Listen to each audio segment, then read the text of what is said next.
Yo, yo, ma, what is going on, guys? Welcome, welcome, welcome. See, we got some people here. Let me hop onto the Discord. Dude, huge day for Riftbound. Let me hop in the lobby. There we go. And then, shout out, first and foremost, welcome to the stream. We're doing just a quick, like maybe in like an hour or two, hopefully, of the new cards. Oni did work, dude. He did work. He's farming the internet right now for all these goodies. Nyang, if you're more than welcome to join the Discord chat if you want to. Good evening, our Wolf. Cool, yeah. So, lots of things to do, lots of things to discuss. We got some Chinese spoilers today. Then we got the reveal from the official Riftbound YouTube account about the different mechanics, the video, and everything. So really cool stuff, really some strong cards. Don't know how leveling is going to work, honestly. Seems a little awkward, in my opinion, but we'll see. So let's get straight into it. Sitting on the toilet. Doesn't matter. We can fix we can fix that in edit. I'll make a buffer of 10 seconds, so if we hear any unruly noises, then I can I can edit that out.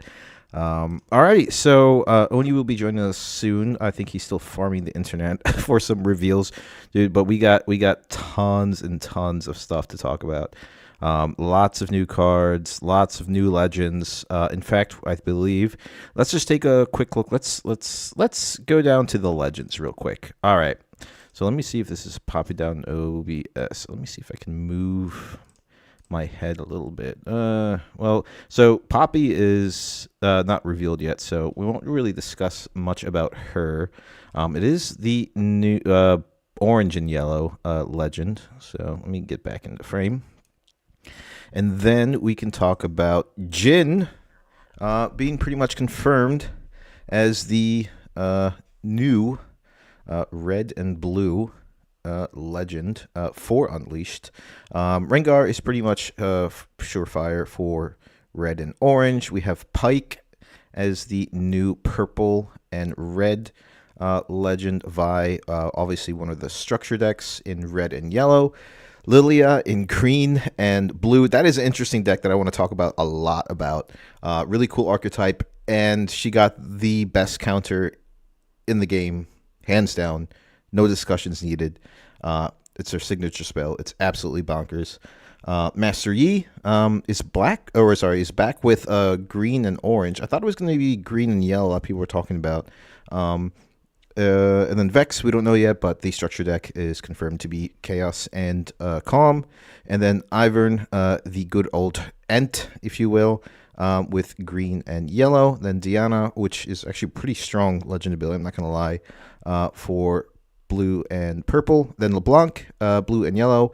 And then Kazik as green and orange and purple. I hope I'm saying that right. I don't play too much Legends. But yeah, so those are the legend domains. And hey, Oni, what's going on? Oni, thanks. No, I just went over the legends, really. Not necessarily what they do, but just the colors. But dude, thanks for farming the internet. How did you get all this stuff, by the way, so fast, dude? It's like literally an hour, huh?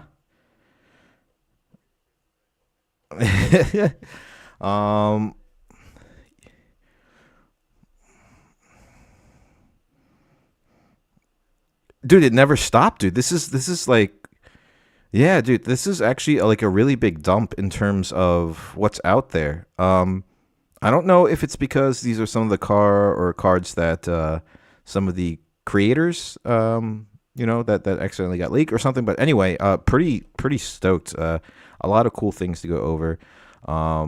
So let us start with. I wanted to start with. People were concerned about the way leveling is going to work, and dice. I know I was talking a lot about like how we're going to track leveling and everything, and of course we get this nice little card here with the XP tracker. Track gained XP here, so I guess it's just a card that you put on either your playmat or wherever, and some cards get bonuses based on your level. Some cards can spend XP for powerful effects. Now, there are, seems Oni, if we've looked into the cards, like two different ways, right? If your legend dictates that you can up or like upgrade your level in a certain way, then that's pretty much how it happens, along with some unit effects. And I think one of the first ones we should really talk about is Kazik here.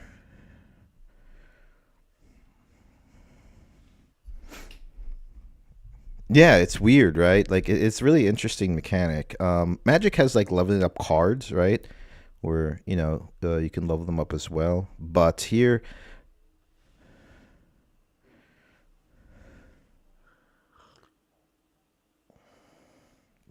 yep, yep, yeah. That's also a good point. Yeah, yeah. So we have a new legend in Kazik. Am I saying that right? Right, Kazik. Yeah. Oh, let me fix that. Application beta. Let me fix this. Oh boy. Hold on. 2 seconds. 2 seconds. Oni is not hearable. Should lock it. Unlock it. Try again. It should be. No, still not working. Let me see. 2 seconds. Application beta. Let me. Found another card. 2 seconds, guys. Wait. Desktop audio. All right, now it should be right. You can hear me? I think it's good now. Yeah, the desktop audio was down. Oh, there is someone playing Vanguard. Oh, no, Magic. Okay. Because in Vanguard they included the energy system too. Yeah, let me see. What about now check? Can you hear Oni? He should be hearable now, as the levels are spiking every time he's talking, so it should be okay. Yeah. Yeah, yeah, should be. All right, I think that's good.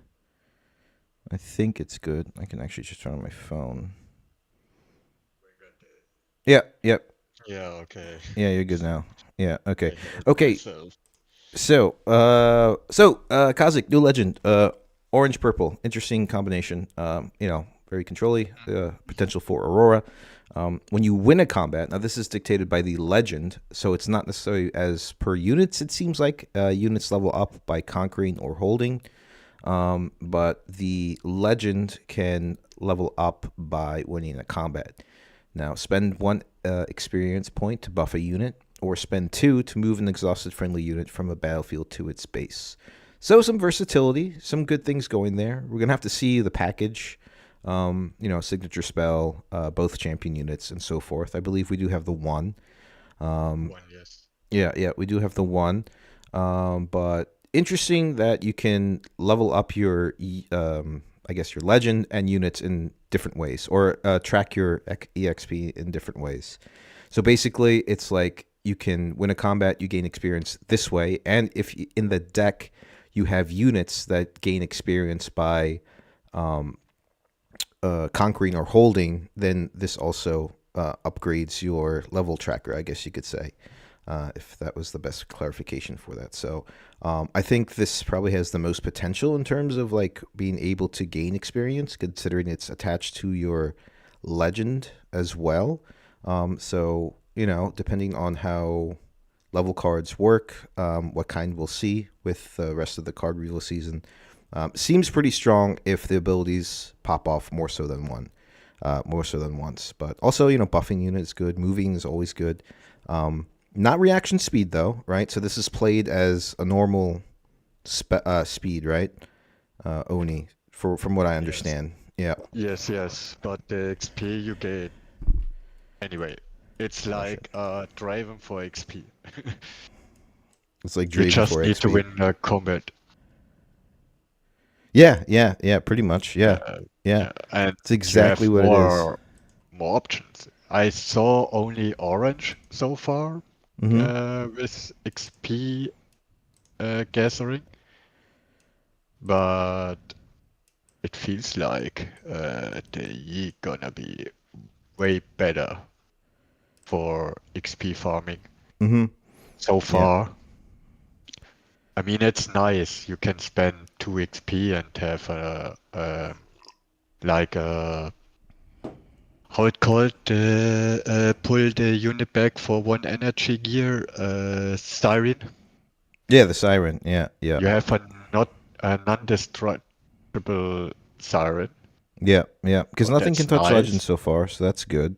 Yeah, it just happens, and there's nothing your opponent can really do to kind of Yeah. stop it, right? Because nothing interacts with the ability to tap your legends. There's one card, but that's like tapping and untapping, Yeah, but basically. he don't care. You, Yeah, you no one plays anyway that you card. get No your one cares. XP. Yeah, yeah. You So just get cool, your XP. but cool mechanics. I kind of like it. You know, it's going to be interesting to see how the cards develop. Um, but chat, anything to talk about? Chime in by all means. The -2 XP helps to keep units safe and then swing back and easily next turn. That's true. That's Yeah. true. So like a lot of what Draven makes Draven strong, right, is the fact that like Reaver's Row is like one of the main battlefields. You can just kind of back out and then you can gain tempo that way. That's a uh, Also very good for the note to add. You know, you could just like units move in with which have something, kill move. something, and then move back. Um, and I just would for a little bit of go. safety and to build your base and everything, I think that's a great note to take. So I going mean, into I Cossack, I mean you can go in with however you play your deck, depending hmm on gold or on the try and shine discard pile, like the Miracle decks, hmm with the uh, Gold Shitter, I forgot the name, Treasure Hunter. Treasure Hunter, or with Traveling Merchant. You Yep. just can do it twice without really hard cost, hmm because XP is just like a rune, another resource. Yeah. Yeah. Yeah. It is a new resource. That is a good observation to make.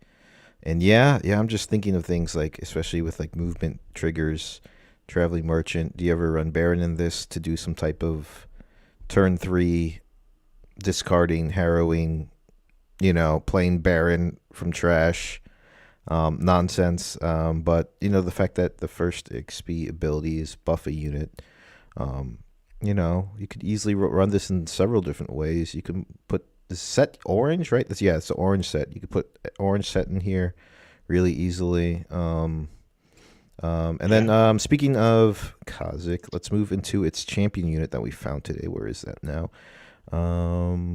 Right here. All right, so we have Kazakh. So this is the Chinese spoiler. It is translated.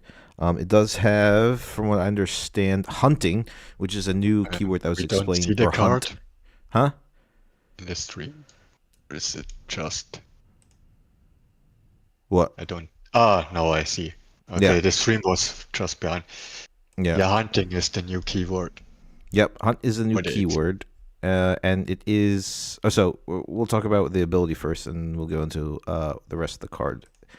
If we looked at the other cards, hunting was pretty much explained as when I conquer or hold, gain an experience. Now, hunting will be, for instance, just real quick, like on Moss Stomper, it'll have Hunt 2, just much like Deflect, and based off the number individually, it'll dictate how much experience you gain.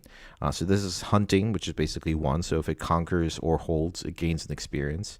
And when I attack, you can choose to consume 3 experience points to deal damage to an enemy unit at that location equal to my combat power. Yeah, to my mind. I didn't I post the better one? Did It you? was Let me. I think you it is posted better so worded. many. So that's in English. You have Because the Rengar. original text was or the original text will be when I attack, you can choose to no, you may spend 3 XP to deal damage equal to my might to a unit. It should be around there anywhere. I think that's Void Reaver. I think that's a different. No. That's just the alt art for Kazakh. Here it is. Do you No, have it? No, I don't think so. I think we only have the maybe Chinese I spoiler. I posted also in 3 different chats. Yeah. Get from 3 chats and post it in 3. Yeah, we'll just talk about the rough translation. That's quite all right. But really know what it means. Where is it now? All right, there it is. I just kid. Yeah, so basically, like you're using that resource, 3 experience points, for basically like to fight something without the downside, right? Like we have many cards in marching orders, challenge, where you could just do damage to a unit at a location, which is pretty crazy. If it pops It's off, already better than Yone.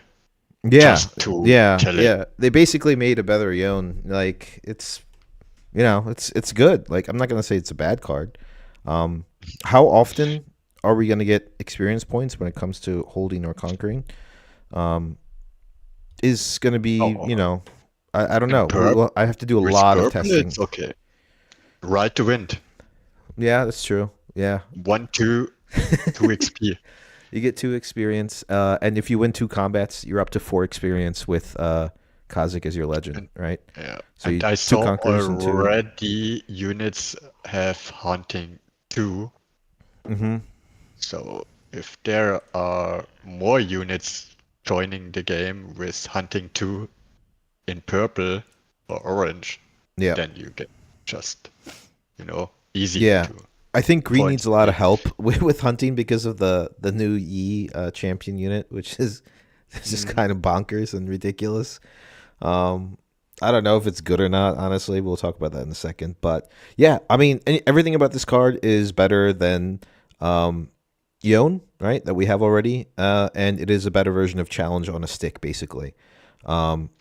Because it's when it's attacked, so it's an attack trigger, right? So if you don't react to the attack trigger in many ways, it just gets resolved. So it's it's like Yasuo Challenge, like and Yon, like basically on a stick. So it has like all the like the better parts of those cards on here.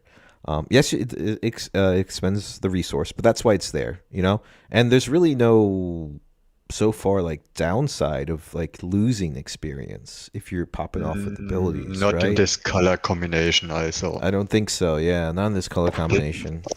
I think in green is like where you.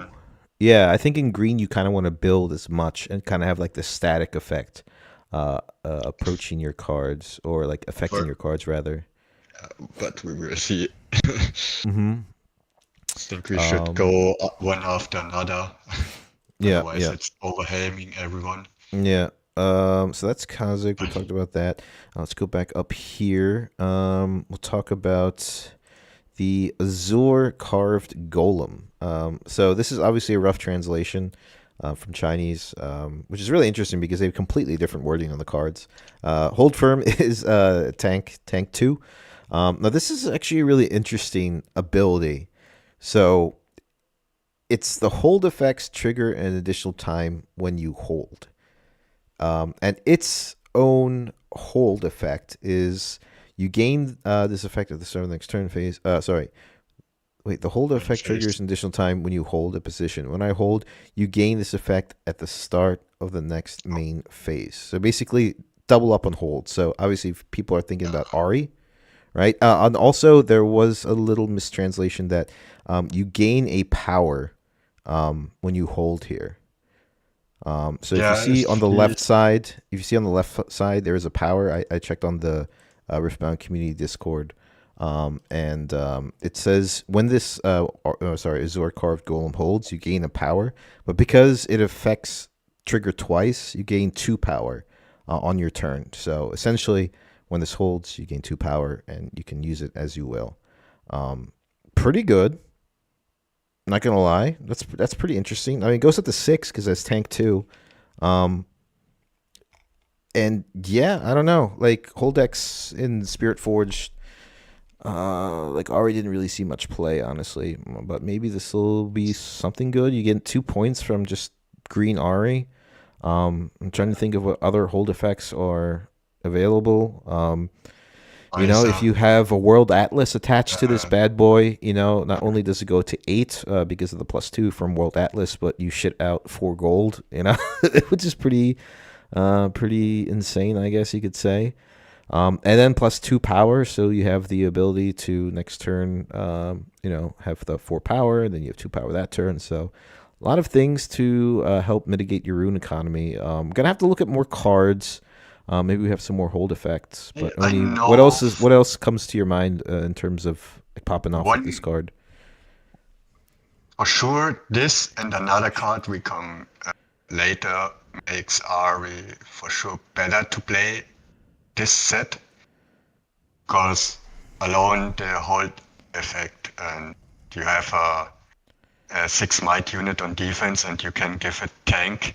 You have a 6 might tank for fast, to score double points. Mm-hmm. And also, I think it could be maybe for Rumble, because Rumble, his mech unit on Mm-hmm. holding, giving a 3 might token, Yeah. Yeah. You could can be double up two on. 3 might token that makes 6 might. Yeah, that's really ridiculous. You're gonna have to want to kill that stuff right away, right? And the power cost is really cool too. It helps you with some things. Yeah, yeah. I mean, we all know how 6 might with in terms of tokens affected the game in Spirit Forge and in Pharaoh's Forerunner. Just crapping out like 3 might tokens is pretty strong. So the fact that you can combo stuff like that, like just Oni said, is a really good observation. Yeah, that's ridiculous. If it holds with the blue rumble, you're pooping out some pooping out some tokens, which is Yeah, really good. I And the, think, yes. And it says when I hold, you gain this effect, right? The hold effect triggers an additional twice. time when you Yeah, hold position. When yeah, I was reading the right one, it was hold effect triggers, right? So all yep, hold effect. yep. All hold effects. Yeah, And that means if you have some decks with, like, later on with Trinity Force, yep. so this is Blue, an hold effect. blue, orange in the future. Yeah, yeah. So it's not restricted just to green And Ari. Absolutely. yeah, Um, so this set have so many potential. Really, this card I see in future for sure. Yeah, Way I mean, better. you can even attach. I mean, like, because we're just like talking about right, like ridiculous combos, right? You can attach Skyfall of Aurelian, right, on the blue Rumble, right, and hold effects or conquer effects. No, that way that doesn't work. That doesn't double up like I thought it was gonna be, right? Yeah, but here this is another good option with the Renata. For if you hold, you tap her, get 2 gold, 1 gold. If you could do something to ready her, but as I know, it's not possible. Because if you ready her afterwards, the whole effect is done. Yeah. Wait, does this hit battlefields? What do you mean? Like hold effects trigger. There's hold effects on battlefields. Yeah, I guess so. All hold effect triggers. So the god of the Grode rule, you just like draw 2 cards and gain 2 power. With the effect of the card. For Power Nexus, you can no, yeah, Yeah, you can tap 8 power for 2 points. I yeah. guess. I guess. Yeah, yeah. Wait, that's You pretty can. crazy. This affects battlefields as well. Um, So could far, work I with know yeah, at the yeah, moment it's not 100% confirmed because I saw just a translation and there were hold effect triggers an additional time. So it is like every hold effect. yeah, yeah. Gears, gears giving hold effect. That's true. Because gears give the units, so Man. and legend hold effects. That's true too. So Yeah, a yeah. lot of potential. A lot of potential. And It is an epic. Doesn't say here. When you hold, yeah, it doesn't So say that here. means if you have a gear in base saying whatever when you hold blah blah blah, then you get the hold effect. Double. You Yeah, know what I mean? so yeah, when it is on the battlefield though, that's when the power triggers. But even when it's at base, your hold effects trigger additional time. It doesn't say it has to be here. We're gonna have to wait for the exact like English translation card because it's a little awkward. But from what you get he has to be on battlefield, but everything else with the hold effect triggers, like legend, doesn't have to be. Okay. Yeah. I understand what you're saying now. That's pretty ridiculous. So That is every insane. legend when you're holding, I don't know what do we have legend? I think we have a legend. Say if you hold, you get blah blah blah without tapping. God, there's so many. Are there any?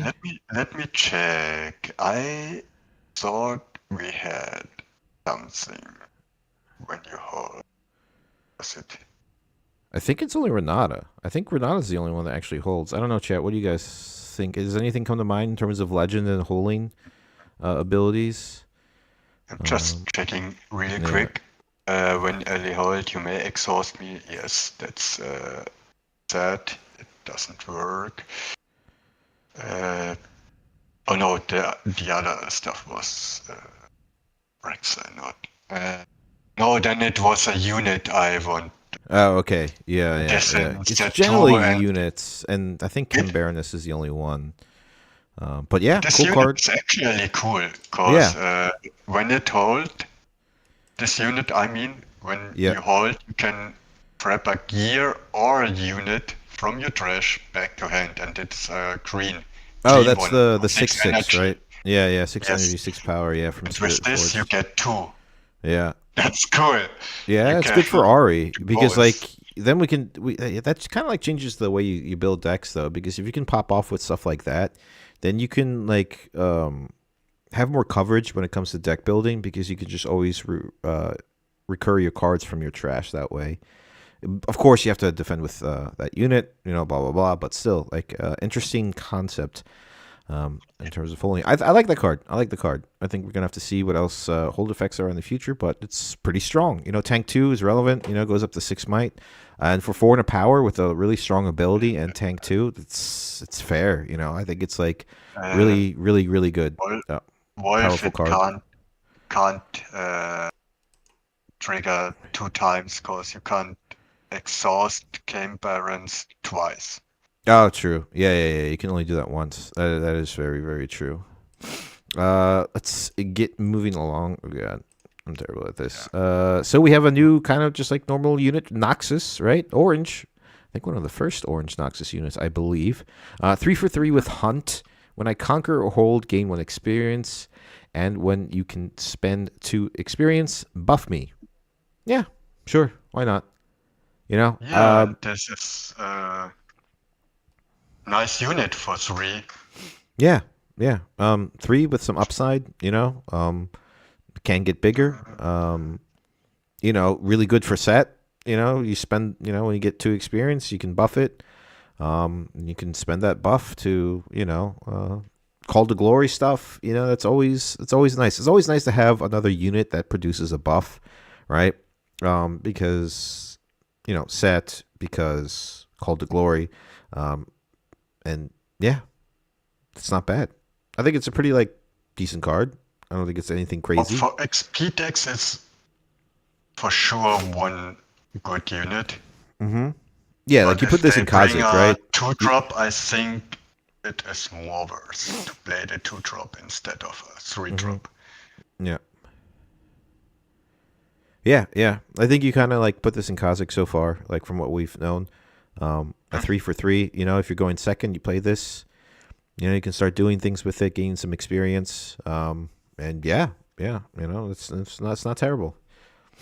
I think you can pop off with the XP ability pretty easily if it's in Kazik because of the winning combat stuff.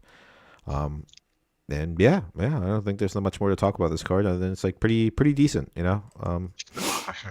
Moving forward, Frigid Jewel. Oh my God, here we go. Here comes the nonsense now.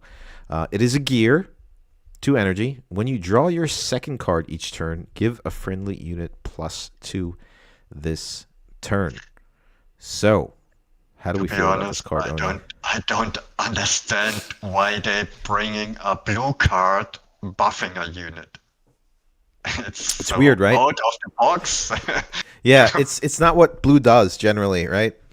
But I'm happy that this card is not a purple one. Yeah, we'll talk about purple in a second. Purple is getting more and more broken shit, dude. It's a problem. I'm excited about it. You know, I play purple. You know where I see this card? In Ezreal? Yeah. You have to, because, you know... when you draw your second card each turn, that means your normal draw is already count 1. Yep. With Ezreal, you get the second one, and you can buff a unit. Holy shit! And it's not a tap effect. No, it's just static. It just happens. Yeah. If you have 3 of them, you just make +6 on reaction thanks to Ezreal. Yeah. I think it's really easy with blue to draw cards. You know, we got things like Stupefy, and I think Oni, you hit the nail on the head with you already draw a card. So, yeah, you already draw a card, right? So you just have to draw another card. You know, it's ridiculous. Blue. You know what I mean? Yeah. Have all the good cards for drawing, and then you just easily push a unit +2. Yeah, it's relevant. I think this helps like the early game for blue. Generally, if you're playing blue or, you know, other than like Victor or something with tokens and stuff, I think it helps win combat to potentially gain experience, you know?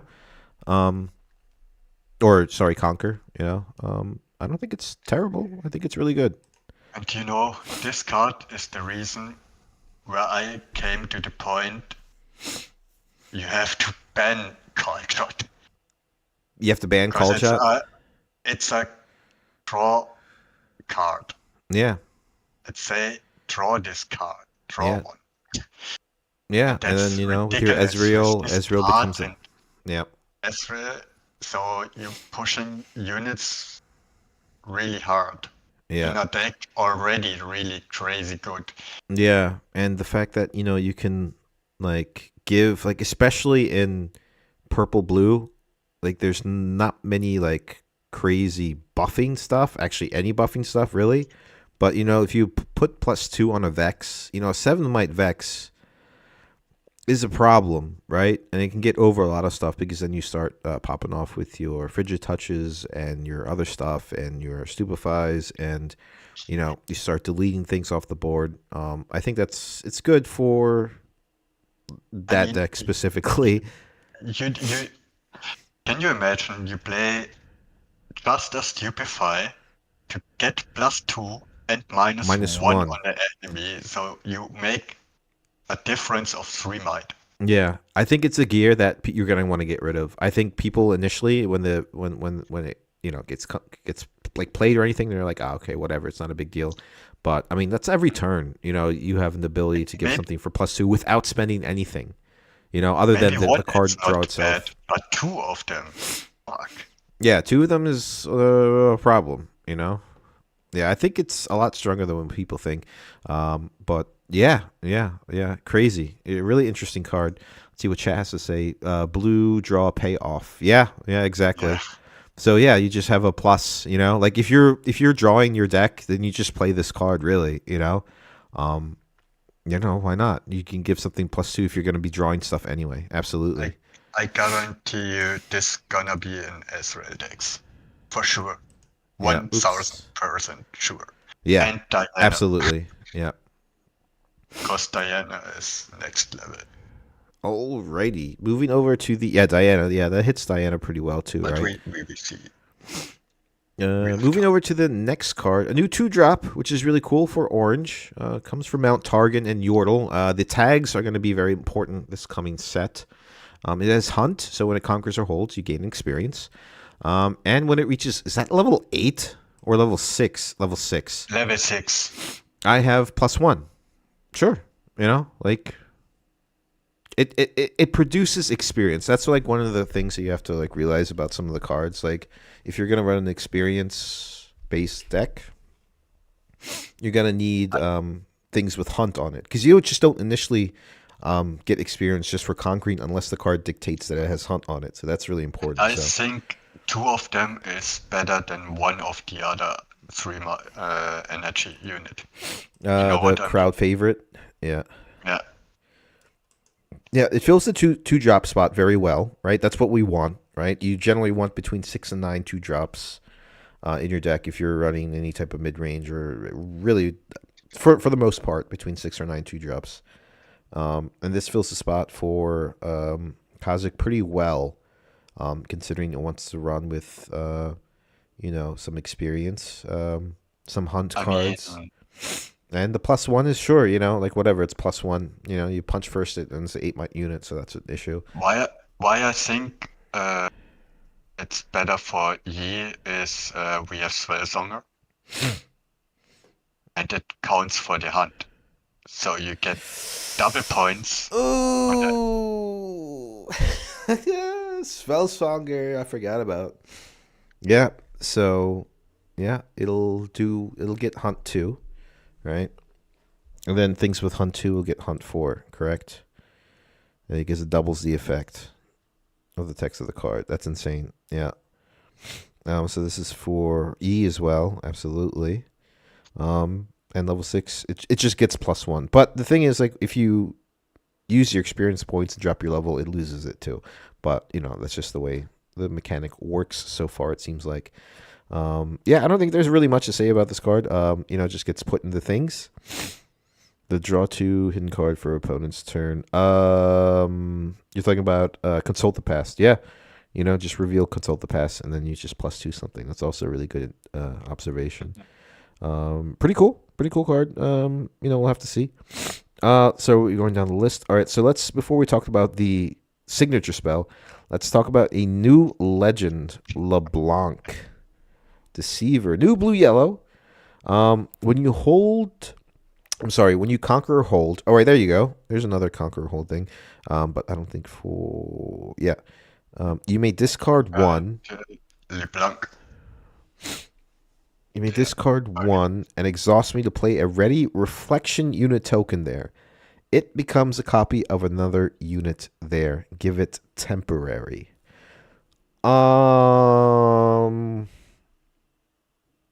So you just copy things.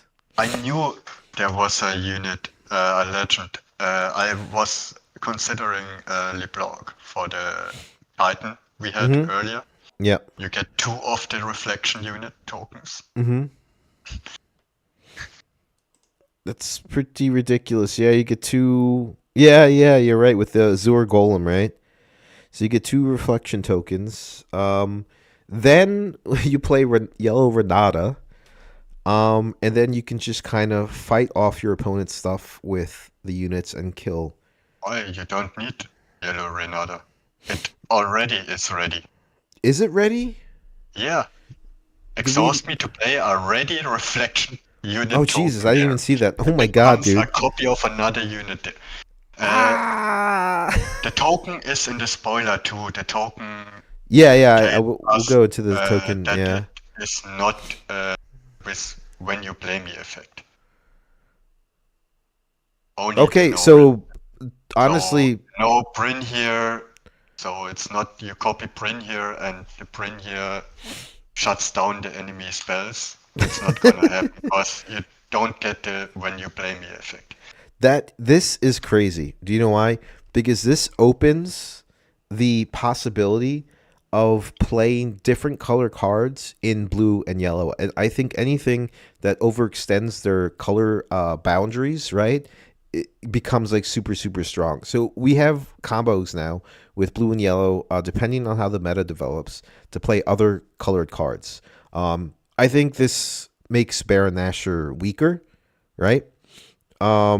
Because if I conquer an empty battlefield or I hold something, I'm just gonna discard, play a ready Baron Nashor, and then crash into You the. can't. You can't. Oh, You because of can't the target him. battlefield, right? Yeah, you can't target for the Baron, and it has to be a unit there. So the only thing what I was thinking of, if you trigger the effect triggers and you Yeah. flash the unit back on the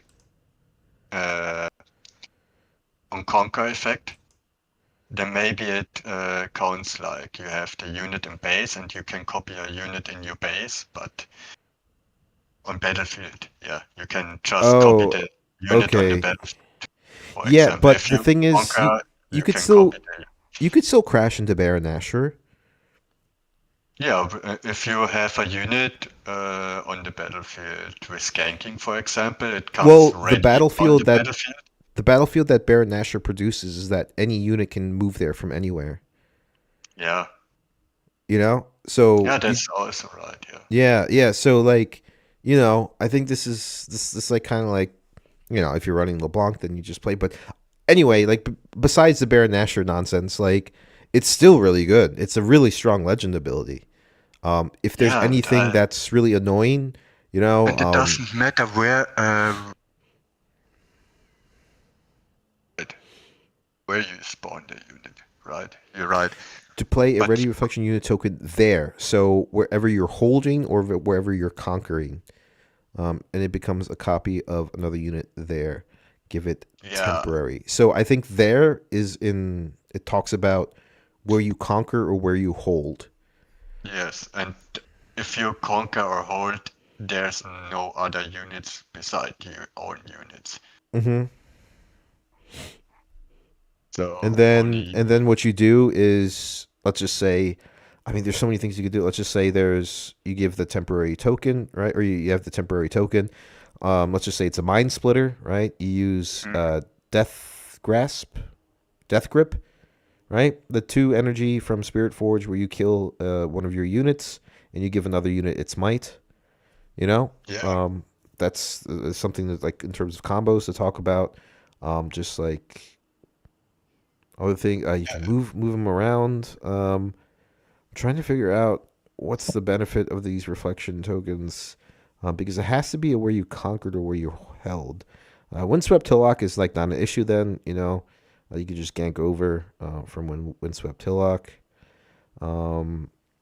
Maybe some other crazy effects that the unit has. Like you said, Bryn here.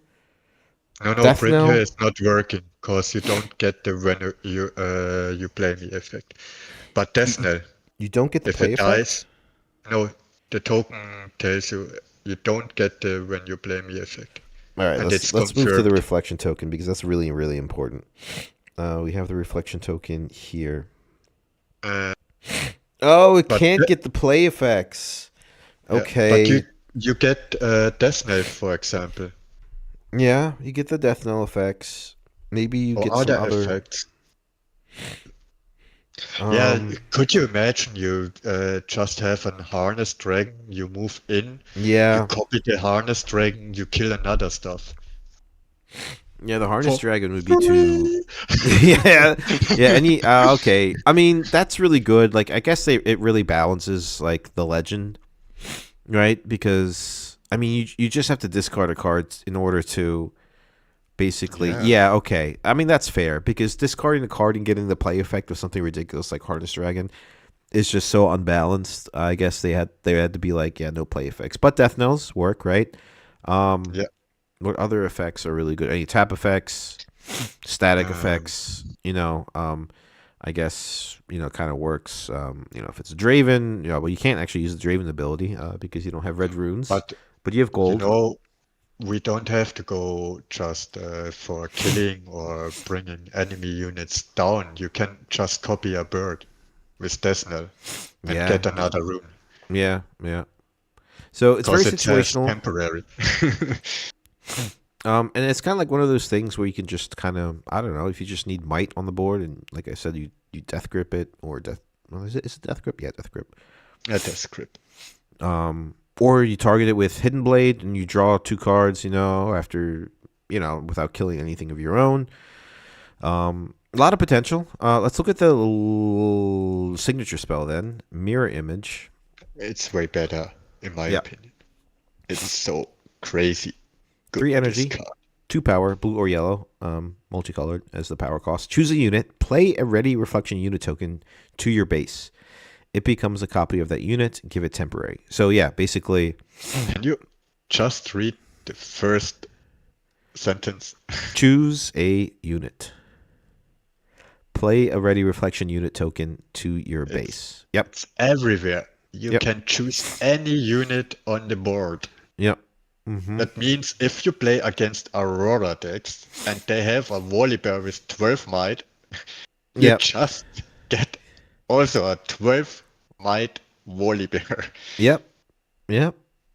Yep. It solves a lot of the issues with some decks that pop off with that stuff.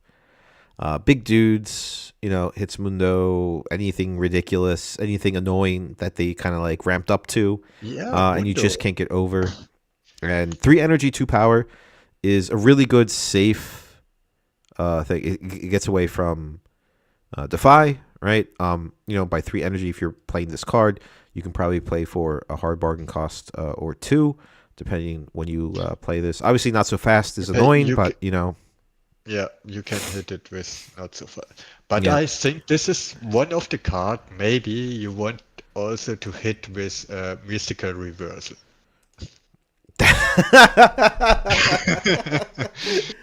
Yeah, is Mystical Reversal going to be back? Just Yeah, that's right. Baited hook. Just get a unit on. Maybe this is another baited hook deck. Oh, good job, R Wolf V1, dude. I didn't even think about baited hook, as it didn't really do pop so well off in the thing. But yeah, dude, honestly, yeah, right. You just run baited hook, right?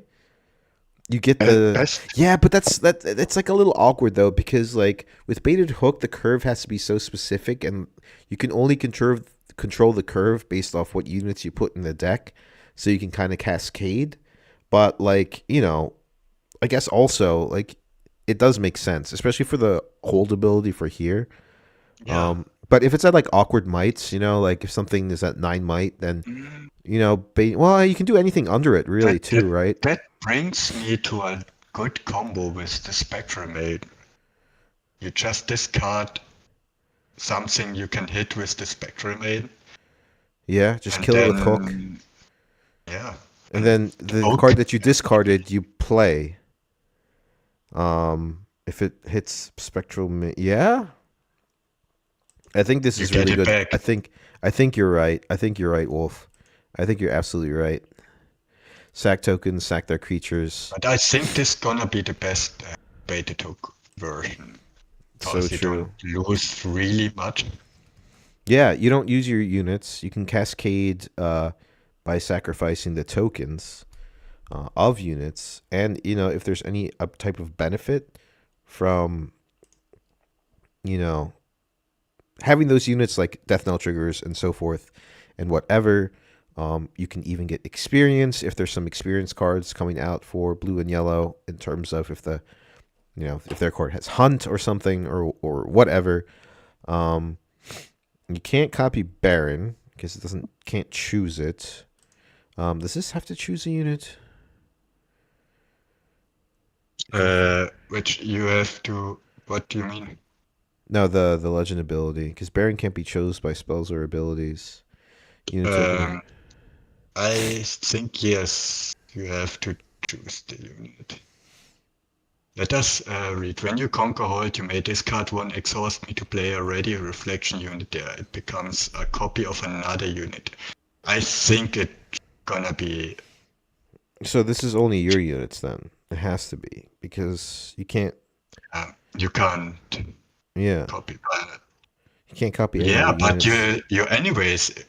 No, you don't have a Baron in yellow and Yeah, yeah, But you know what? There is another unit. Maybe we see it's really a good hit. yeah. So let's move forward. We talked about the signature spell, which is really cool. That's really ridiculous. You can just get a copy of a card that's just annoying, just like crash into it and kill it. Then next I'm is just sad because can you remember my Nico I made? yeah. I was just about the sprites, right? The temporary sprites. And I sent it to them. Yeah, pretty much, I dude. They sent must have watched their really stream. no, I sent it via email to Riot, Yeah, no, UES, and they said no, we can't take care of your ideas. yeah. Now they bring No, they just made it. just Yeah, make dude, they made it. Some guy was just like, "Whoa, let me take this email. Let me just make this card. Made my job easier." All right. So next card, we have Feel a new betrayed. champion unit in I like Nadali, this. right? 3 energy, 1 power, 4 might. It is a okay. Nadali is just like the champion unit. You know, that's its It's a tag. running Ixtal and Cat. Ambush. run So ambush is crazy. different. So let's go talk about the ambush ability real quick. So it's not like Lee Sin and Rengar where you have to have control of the battlefield. This is something that you could just play even if you don't have control, as long as you have units there, right? So like you Yes. can crash into a battlefield and you can ambush it, either or with attacking or defending. Specifically attacking because yeah, it's just kind of like a better way to explain the way the reaction units work, really. And when I win combat, draw one. So Draven Legend ability on a card that you could just play from hand, pretty good, right? And for its power cost or for its cost to its might, yeah, Okay. it does have to survive in order for the card draw. But I don't know. What do you think? It's just a regular flash unit now for orange. We have Mm-hmm. in red. We have in yellow. In red we got the Rengar. In yellow we already had Shen. Yep. And now we have for orange. Now Yep. we have Nidalee. Yeah, I like the So cost. I like the cost for what it does. Is good. it's exact the same cost the other unit does Mm-hmm. have. But the other units are more powerful Mm-hmm. because Rengar is 5 might, Shen is 5 might, and he is Yep. just 4 might. Yep. Yep. That's But the only downside. yeah, it is the downside, but I think it has actually like a really good ability for, It's a supposed to walking tank Draven. or sorry, shield or no, wait, no, Shen has tank and then Rengar just has assault. Yeah. Yeah. Or I like call it. I it think flying Draven. 'Cause yeah, the he flying fly Draven into basically. Yeah. win a combat draw. Yeah, yeah. It does have to survive though, so that's interesting. Probably gonna want to slam it down with something with tank. Misfortune. Yeah. Just fight or Mhm. flight. Yeah. Play it like the Draven decks. Mm-hmm. Yeah, you can use it to gank over, right? And yeah, I mean, card draw is important. I think that's something Orange kind of lacks, right? Mhm. Especially like you see Fiora, right? It needs the unsung hero in the Fiora deck just to draw 2 cards, and then you're often hidden blading your own stuff just to draw 2 cards. So I think the fact that they have another draw engine is really good. Other than some like really weak spells that just draw 1 and have like a minimal effect. So And yeah, I think Ambush is more balanced than the other one. Because the Shen like you can reaction play Shen, even yeah. if you don't have units Mm-hmm. there. Yep. And Rengar, you just need to attack there.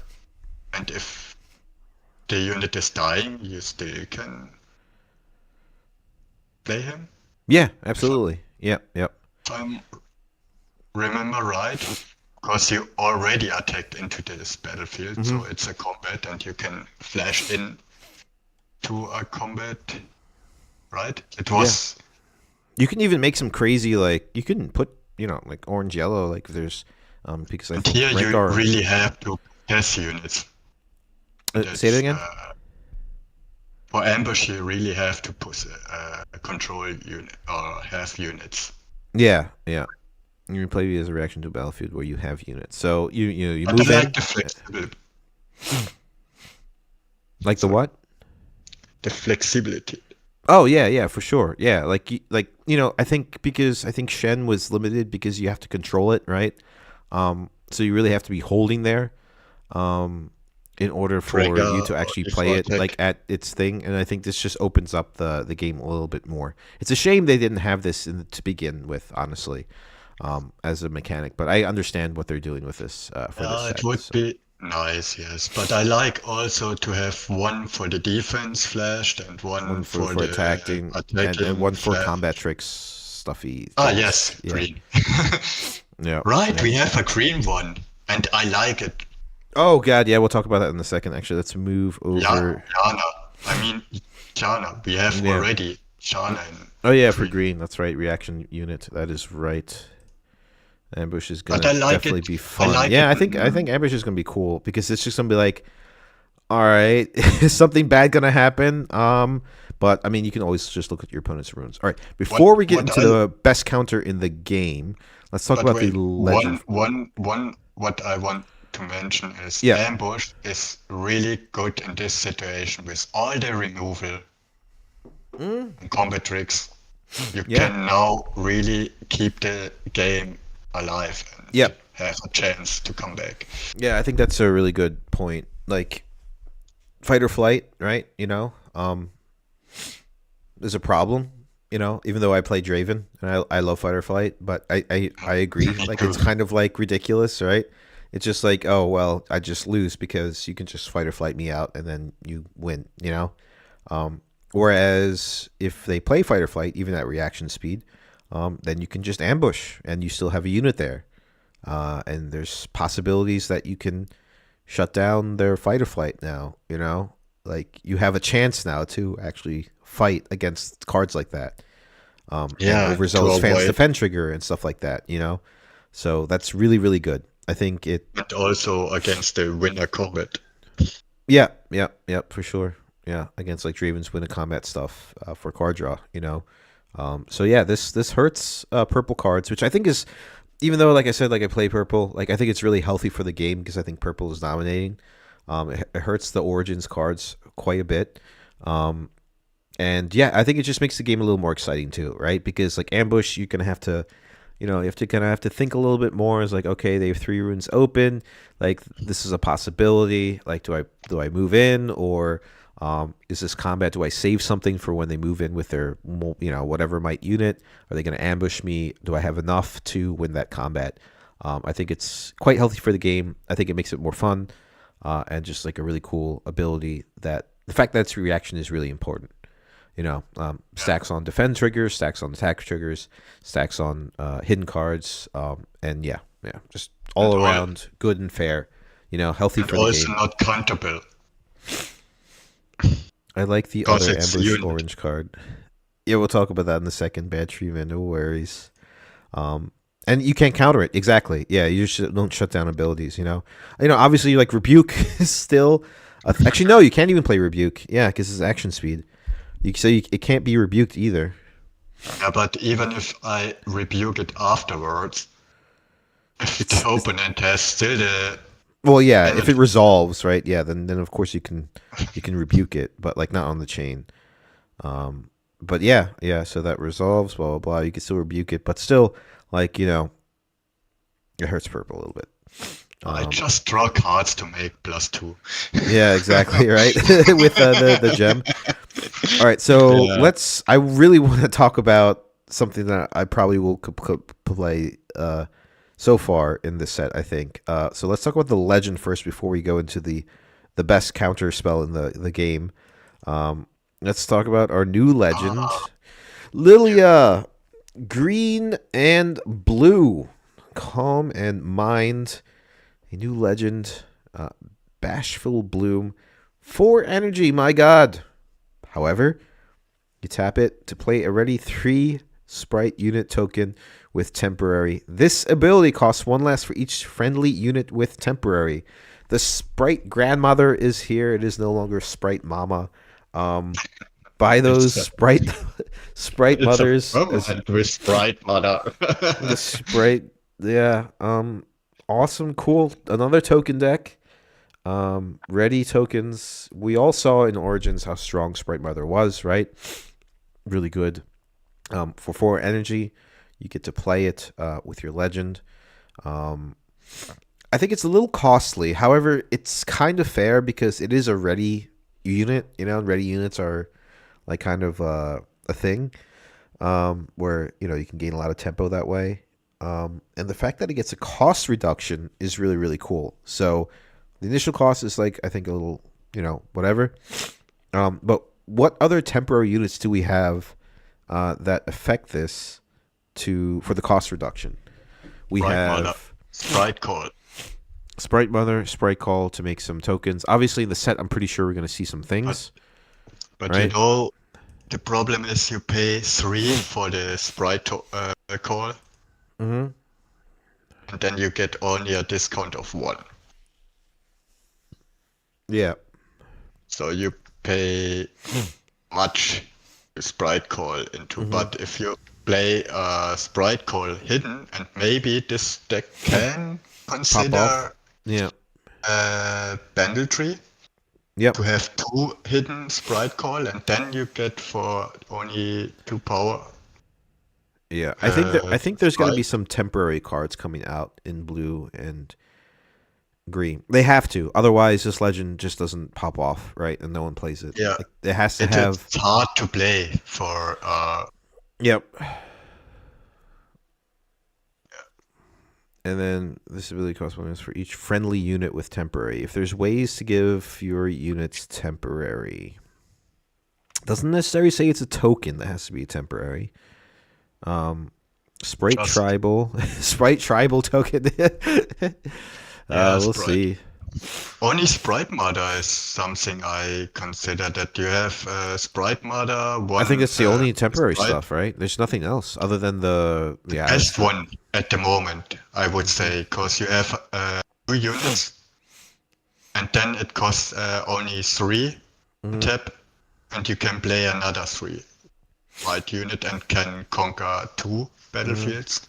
Yeah, I don't think this is something that you generally do like often. Like a couple times in one turn. Even with Hall of Legends, you can do it twice if it readies your legend. And then there's the 3 energy 1 power green card from Spirit Forge with 3 might that readies or exhausts a legend. I don't think you do that. I don't think you really kind of want to pop off with some things, but I think this is really cool in the sense that you can easily score a point or add some might. And the discount is relevant. We're gonna have to see the cards of what is temporary and what produces the temporary effect. So we can't really talk much about whether it's going to be good or not. We just have to wait for the cards. One thing I will tell you that is good is the best counter in the fucking game right now. 2 energy, 2 power, reaction speed, counter a spell. Its controller can't play spells this turn. What the fuck? Yeah, counter spell. Controller can't play counter spells anymore. That's so crazy. It's crazy. It's absolutely crazy. Of course, like it does go on the stack, right? It doesn't get defied. You have to win wallet or you have to hard bargain it, right? I think there's another purple counter too, but that's insane. This hurts a lot of decks, right? So let's just look at it at face value. Initially, like it's just a counter itself, right? And it just says counter spell. It's basically, it has like the wind wall like printed on it, right? It is wind wall, right? But the bonus effect for the extra power, which I think is fine because recycle 2 runes essentially. Its controllers can't play spells this turn. You can put it on the stack on top of it. Riposte. Sure, it happens. But still, the fact that it hurts a lot of control decks is insane. You can react at least with cards before it resolves. But exactly. If it is resolving, then it's a bring here counter. Mm-hmm. It's just a counter spell with a print here effect. Yeah. Off It's like wind wall with with Bryn here, all mashed together. What a cool signature! What a really strong card. Yes, you're gonna have to play the legend in order to play it, obviously, because it's a signature spell card. But I mean, we saw like how good Bryn here is in Spirit Forge. Like people like caught on to it. Oh, it's really beneficial if your opponent can't place cards this turn. Yes, there is that window for reaction, which I think has to happen, right? I think it has to. You have to be able to like react and play things, because then it's just too strong, right? But still, that small window, after that window is closed, you're kind of screwed, Yeah, that's ridiculous. Okay, It's really... I know one deck for sure is not crying about this. Draven. Why? My spinning axe is even coming at you because it's not a spell. Yeah, sure. Yeah. I mean, it's But pretty fair, because like even if you play a rebuke, like if they're trying to rebuke your stuff, you counter it, right? And then they just can't do anything else. But yes, the spinning axes are a problem, thank God. But still, like overall, generally, like a really, really good card. Having early game point scoring interaction that doesn't use power or cards is huge for Legend. Having early game, yeah. I think it's also really good. Yeah, for sure you have for sure a unit all the time at the in turn 2. Or yeah, turn 2 you have you turn 2 you score a point. You have something to do turn 2. Like Obelisk of Power, and you go second, and you can immediately score is also good. Yep. And shut down their ability to move into a battlefield the next turn if it's just a Poro sitting there. That's not a daring Poro. That's true too. Yeah, I think that's good. I think it helps. Like maybe you build that deck in the sense that like you have your early game tokens to produce, right? To kind of like compete with battlefields, or take out some cheap units and stuff. And then you play the mid to late game in the control aspect, because just looking at this ridiculous signature spell is just You're insane. gonna hate. Why? What happened? I found another card. You found another card? Add it to the list. Just put it in the Discord, and then we'll get into it. But yeah, I mean, Lily, we're gonna have to look for the champion unit to see what it actually does too. But honestly, best counter spell in the game, hands down, in my opinion. What do you know? Lily gonna be a real good 2v2 for sure. 100%. Yeah. Because you have a unit who can just score points. Yeah, on the third battlefield. Of 3, and if you counter a spell, you knock out one opponent. Completely for 1 turn. Mm-hmm. And how do you grab spells back? How do you grab spells back with green and blue? Spells back? Yeah. Green and blue? I don't think you can, right? You can't recycle stuff back into your Mundo. Yes, recycles, but you can't grab. Not yet, at least. We'll see. But that was just basically I was trying to think. I was like, because there was so much purple, I was like, wait, you can. No, you can't fizz it anyway because it's at reaction speed. But anyway, yeah, ridiculous card. Furthermore, we are looking into the champion unit of Ivern, but let's look at the. Wasn't there a legend? At least there was a legend. Oh yeah, it's right next to it. We have the legend. Yeah, here it is. All right, so we're gonna talk about green and yellow. We have an Ent legend. Did we the Lily? Where's the Lily? The champion unit. We don't have one. Oh yes, of course we have one. Did I forget to? Did we? Forget to cite You've it? Yes, I think I forgot. Yeah. Dude, we have so many cards, dude. We're dumped, man. Dude, this is ridiculous. I'm minimal sorry for this. Yes, I think I forgot some cards. Yes, I forgot some. Yeah, it just get more and more. Never mind. Okay, well, Yeah, we'll just talk about what we got here. If we can go on all night, if you keep finding cards. But all right, so new legend, green yellow, green father Ivern. When you conquer or hold, you may exhaust me. To replace that battlefield with a brush battlefield token. Bird, cat, dog, Poro, and Ivern units have +1 in brush. It can be swapped back when scored. And then we'll move into the brush battlefield token, which I think you found as well. It is on the side. Sorry about that, guys. I don't think I could rotate this. But anyway, bird, cat, dog, Poro, and Ivern units here have +1. So, goodbye, Reaver's Row. I don't think this really affects that in a way, though, because, all right, so you conquer here, or you hold here, and you can just bring this token battlefield to whatever battlefield it is. Then your opponent has to push into that battlefield. Let's just say it's a Void Gate to get their chosen battlefield back online, right?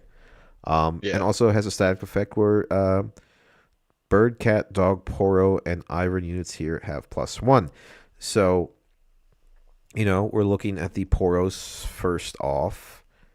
Poro, Stalwart, and Daring Poro have +1. So Stalwart becomes 4 might, right? Shield. Bird, cat, dog. I think we're gonna have to wait, right? I know there is the champion unit that actually makes itself one of the cards, which we'll look at right now. So the champion unit in Ivern is a 6/6, which is I love the cost like that. As you play me, it can become a bird, cat, dog, or Poro tag, a tribute tag, and then when I conquer or hold, score 1 point if your units have all the following tags among them: bird, cat, dog, and Poro. Weird. Really, really weird archetype. Really weird deck. Really weird legend. Honestly, I don't know how to make this work. You saw the promotion video? Yeah, I saw it. Yeah. She kept on course. She went from 0 to 2 to 8. 0 to 8. Yes. 0 to 8. She has had every type, every tag. Mm-hmm. It's a slow deck for sure, but it is fun. It seems fun. Mm-hmm. Yeah. That's the legend or the champion unit, right? As you play me. So the units don't have to be at a battlefield, right? They don't have to be holding or conquering. You just have to have them as one of their tribute tags. So we're going to have to look at how many birds, cat, dogs, or Poros. Well, green, yellow, there's only 2 so far. Or 3, I'm sorry, with Lonely Poro. And yeah, okay, cool. I mean, 6/6 is strong. We're gonna have to wait. Honestly, dude, I can't form an opinion about this card. I really just don't know. It is so new and so different, and so out there. No, the fact but it's with there. The champion units, if you play it, you have already one type, and if you play a normal bird, and I think there was another card giving a tag, you can swap the tag. Mm-hmm. Yeah, there are bird tokens, Treeman is saying. That's really interesting, too. I'm sure. Yeah. I'm sure there has to be, bird dog tokens. Yeah, there are cards giving tokens. Yeah. With the tag, and then you easily get the effect. Mm-hmm. Yeah. I mean, it's just weird. I don't know how I feel about this legend. I have to look more into it. It's just really weird. But I think the battlefield changing is pretty crazy. That impacts the game a lot, in my opinion. Yeah, that is nice because it's a surprise effect. Yeah, yeah, exactly. Bye Reaver's Row. Bye Wilma's Lair. Yeah, Vilma's Lair. Void Gate. Oh God, what else? Holding Dreaming Tree. It just it hurts some decks that rely on their battlefields. Granted, Zon Warrens. So it's really interesting to have a legend that specifically, but I guess it's kind of works with the aesthetic of the card, right? Like it seems like he's an ent, right? And he wants to replace these battlefields with like wildlife and stuff like that. So, from the point of the game developers or the card designers, really cool. You know, he's an ent who wants to grow trees and brushes, so his animals can live in. So that's pretty cool that they took that into consideration and kind of designed the card around it. It doesn't have to be a battlefield you don't like. It just need, if you play Obelisk of Power, you benefit of just swapping it to the battlefield you need. Oh my god, dude! Bad Treatment just said toggling Aspirant's Climb is the current craze with him. So you can just turn off Aspirant's Climb and then go to 8 and just win the game. Yeah, that's right. Yeah, that's right, dude. That's crazy too. So yeah, those Aurora decks are like, gah. Yeah. So I don't think I can talk much about this card too often. I'm gonna have to look at the birds, the cats, obviously. You know, green, yellow, poros and stuff like that. We do have a cat that we're gonna go over in a second. The birds, obviously, this Horn Scout. You know, that's really good. Yeah, we'll see. Furthermore, Lily Champion. Yeah, I saw that now at the bottom. You just added it, so I know we're jumping around, but we're gonna go through every single card. The Lily Champion. This is a translation from the Chinese version. 5/4. When you play I guess counter unit means token unit, right? Yes. Give me +1 for this turn. Your counter unit gains shield. It takes or tank. I'm sorry, Bulwark is tank, not shield. Tank. Oh, so your tokens have tank. And then when you play a token, you get +1. So much like Aurelia, but instead of getting ready, it just gets +1 for when you play a token. Okay, cool. That's pretty good. I like the tank. I like the tank. Temporary units. It protects it. Yeah. So, like, you know, honestly, you play use the, like, if this is on your base, you ready it, whatever, right? You, even for 4, you play a sprite token. You know, this gets +1, it goes to 5. You move in for 8, with the token being, you know, a 3 might tank unit. Yeah. I love how this benefits from the legend ability a lot. And it gives your tokens tank. Cool. Yeah. I want more token producing things for green and blue though, as we only have Sprite Mother and the legend ability and Sprite Call. But even Sprite Call is really good, you know? So you play Sprite Call from hidden for 3. You even play Sprite Mother, blah blah blah, for 4. 4 and a power. This champion unit makes Sprite Call more viable. Because you just flip it and you have a discount. Reaction speed tank. Yep. Reaction speed tank ready unit. That's that when you say that context like that, it sounds ridiculous, right? A reaction speed ready tank unit. Yeah. Reaction speed tank unit. Yeah, that's right. Bastard. The green hunt card. I believe there was. Did I say green hunt dog? Oh, this one. Oh, that's a dog. Okay, I thought that was a frog. Yes, it is a frog. It is a dog. All right, cool. But yeah, the champion, pretty solid. I think we'll have to look at the blue one to see which one is better. But I like this one a lot. You know, it protects the champion unit, which is like important, right? Gets +1 for every time you play a token unit. And yeah, why not? You know, I think it's very balanced. Nothing bad to say about the card, really. You know, considering it is a chosen champion, I really like it. Furthermore, we got still a lot to go over. All right, let's talk about this hot garbage here. Which one? The master shit. Sorry, master. Listen. I get it. You know, I get it. And we'll talk about the legend right away. I get it. But 12 energy, 3 might. It just sits as your chosen champion, and it just kind of just sits there and sits there and sits there, right? Um, and then you just get discounted. So at level 3, it costs 2 energy and a power less. At level 6, it costs 4 and 2 power less. So it's 6 and 1 for 12. So I think at level 6, it becomes more relevant, right? Because honestly, for 6 and a power for a 12 might unit is kind of good. But also, that it doesn't get anything else. It's not readied like the other Yi. It doesn't get plus might. It's just, 12. At level 11, it costs 6 and 3 power less. So, With Aurora. sorry, 12. It's 8 and 1 power for a 12 might unit, which is still like ridiculous. And then 6 and 3. So the cheapest it'll ever get is a 6 energy unit for 12. And then if you ever get to level 16, my God, I don't like. Do I really want to go to level 16 just to be able to? Like, I don't know what other hunt cards green will have, but that's ridiculous.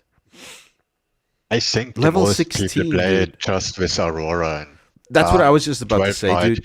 You just throw it And in, Master Yi like with an Aurora build, and then it just, you just like crap it out with Aurora. If you have 16, then it's, maybe, but I don't know if they get a ramp card, like Mobilize for Yeah. XP. Tree Man, yeah, I agree with you. Can you even physically get there? Like, is it even worth it? Right? I rather just put a bunch of equipment on a unit and make it a 12 might unit, honestly, than have to level up so often. I don't know. I guess we'll have to see like all the hunt stuff for green and orange. And then talking about that card, like I think we have the legend too, right? Translated. Yes. Your units gain +1. This effect is applied only if you have at least 6 experience. So yeah, level 6 and level 11, your units enter the battlefield active. Okay, so in combination with the legend ability, this Yi actually comes in ready at level 11, right? And level 11, it costs 6 and 3 less, so it is 6 might for 12 might that comes in ready. I think the other Yi is just better as your Easier chosen to play. champion. I think it's just easier to play. And then what? Like, you do all this stuff, right? Let's say, like, even if you reach level 15 and you're almost there, right? This card comes out, Oh, you ready. put You just out rebuke it. Like you just rebuke it. No, the original Master Yi's, why there always there? Because the legend, the new one, say that you get a 6. Level 6 all ready. the units you control get +1. Yeah. The legend. Yeah, the legend. Yeah. And with 11, you get all your Enter units ready. enter ready. Yeah. That's strong. I Like, think anything you play enters ready is really that's strong at level 11. That's way really better good. than the other Yi, this Yeah. legend, for sure. But this champion, I don't know. Yeah, I like the other champion better, So this even level, your unit gains +1 means might. You see on the left side, it is all your unit gains +1 might, and you get this effect if you have 6 XP, so Yeah. level 6. Yeah, I mean, we're gonna have to look at hunt cards, but it's just so much. Like Tree Man was saying in chat, dude, it is so much effort, like to get there, right? The hunt I effect would is also just on play score. the- You should have already won if you get to level 11. That's true, dude. Like if you're relying on like this Yi to like win you the game, then my God, you're playing the game like a little wrong and like a little too slow. Especially the colors, dude. Like the colors are just like I like orange green. Like I think they're really strong color combinations, and I think it's just like awkward, dude. It's like level 16. I mean, granted, like this is the first like batch of card reveals. Like maybe there's like really ridiculous ways to gain levels, and if there are, then this card becomes a little more reliable. Yeah. But it seems like with Hunt, most things have Hunt 1, and then if not Hunt 2, we did talk about Svelsinger on like some cards. Is there anything with Hunt 2? There's a green card with Yes, we Hunt have, 2, right? and I think this is one of the best level cards This card, right? at the moment. Moss Stomper, right? So I mean, but like Yes. Hunt 2, Conqueror Hold, you gain 2 experience, sure. And level 3 you have +1 and deflect. Sure, cool. Do you run Svelsinger just to throw this on to like experience like super fast?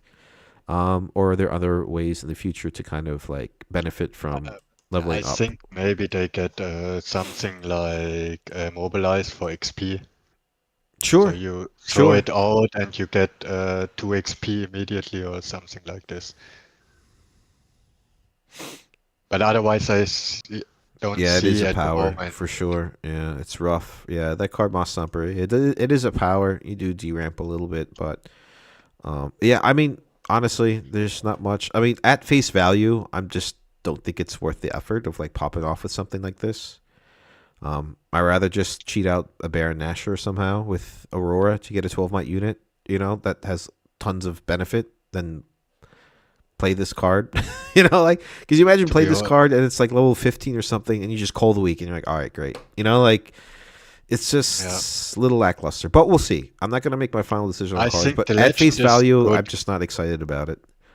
The legend is good, really good. The first effect is already good. Yeah, level 6 +1, sure. Level 6 is okay. Yeah. And Yeah.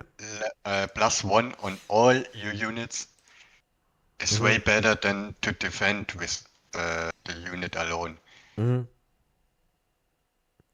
Yeah, But I think blanket. I mean, yeah, we found out like how strong he can be with like the defending. +2. I think blanket +1 on anything is strong. And who knows what if he gets a new signature spell, what it is. Yeah, that's true too. Yeah. So we Like talked someone said about in the chat. Master Yi. We talked about the signature spell. And then new card in Abandon. Oni, your favorite cards, counters. Yeah.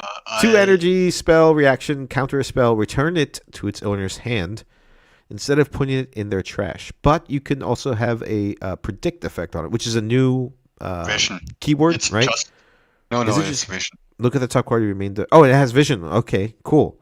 All right, predict. I thought, okay, this is just a rough translation then, right? Yeah. Okay, so it has vision on top of it. All right. What do you think? This is ridiculous in some way.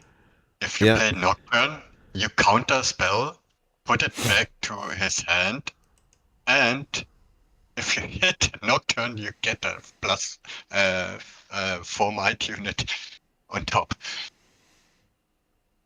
And it's resource burning, I recognized all the purple counter spell are resource burning spells. Yep. Yeah. Hard bargain, right? Yeah. Counter a spell returns to its owner's hands instead of putting it in their trash. And sometimes So in it's hand, kind of interesting because you're just like, oh shit, I don't want to deal with that right now, right? And then you're getting some information, right, of what is in their hand to expect it, and then you can kind of play your game around it. Like, do you work around it or this, that, and the other, and then you have vision on top of that. I think this card is good. Look, he plays Fight or Flight or Rebuke, and you say, fuck you. Take it back to hand, and I hit Nocturne, thank you. Yeah, yeah, true. Or, yeah, I mean, just like the benefit of vision is really good. We do have some Elise, it looks like, right? Some Elise indications coming up in the future, maybe, with the spiders and everything. That's always something I look out for. Does purple need another counter? Sure. No. Sure. No. Absolutely. Sure. you Give think me all the another- counters, man. Give me all the counters. Can you tell another good combination is you hit Mind Splitter, someone want to react to Mind Splitter, you counter that spell, give it back to hand. So you can decide whatever you want to discard then. Some people are just, hitting any draw cards or whatever to push the units, like with Discipline, and you say no, take it back to hand. Yeah. And So have Tree to Man, get yeah. that So Wolf is also saying seems so good. I agree. And then Tree Man is like, this card should have either cost of power, limited what cost it could be used on, or both. Yeah. So again, it's just like, it doesn't have the defy indication, right? Just like Hard Bargain, right? It's just counter a spell, right? No power cost whatsoever. You get information on your opponent's hand. You get information on what you're about to draw, and you can also recycle it if you don't like it. Yeah, purple I'm getting afraid some stuff. Well, they do need to replace things once they ban Called Shot. So like, yeah, it's ridiculous. I think like the fact that True Man makes a good point. Like it should at least be like kind of like a defy, and since like counter a target spell that costs 4 and 1 power less or something, or 3 and a power less, or whatever, But the fact that it just hard counters the spell, yes, it gets returned to its owner's hand. But can you imagine like being something like punished by playing it just stalls out your opponent's turn, especially if it's a spell deck. Like this is a really good sideboard card. I think this even like do you potentially replace this with like this gets replaced by Hard Bargain, or you replace Hard Bargain with this, I right? think Hard If you're Bargain, purple, for sure, Hard Bargain replace, because and you see maybe Nocturnes, more. Yeah, for sure. I mean, if you hit Nocturne, you paid 1 power for sure, but you have a +4. Yeah. I mean, can you imagine like let's just say like Spell Victor, trying to play Imperial Decree, and you're like, no, it's countered. You've no chance to like pay for Hard Bargain or whatever. It just gets countered, right? And then it gets put back to your hand. So not only did they deramp, they do have the card again, but they know like, okay, they know it's coming. They're gonna play around it. Do I try and play it again? Is it gonna get abandoned once again? And then it just punishes the deramp basically for like high cost cards, right? Which is really good. Yeah, it's a strong counter. I'm not gonna lie. Countering any spell that costs 2 or more power is game winning. Yeah. This is so crazy. Yeah. Thank you. No deer. Thank you guys. Thank you for the purple love. Love it. I can't. I get Oni. Are you ready to like to I like, mean, I get already the hate because I'm red purple main, and the people, purple are so OP, and now I get another counter, and for sure I'm dumb if I'm not playing this. And I say abandon. absolutely. Bye-bye. Yeah, you play abandon. They Yeah, say for sure. fuck you, and I say, by the way, Vision. Nocturne. Thank you.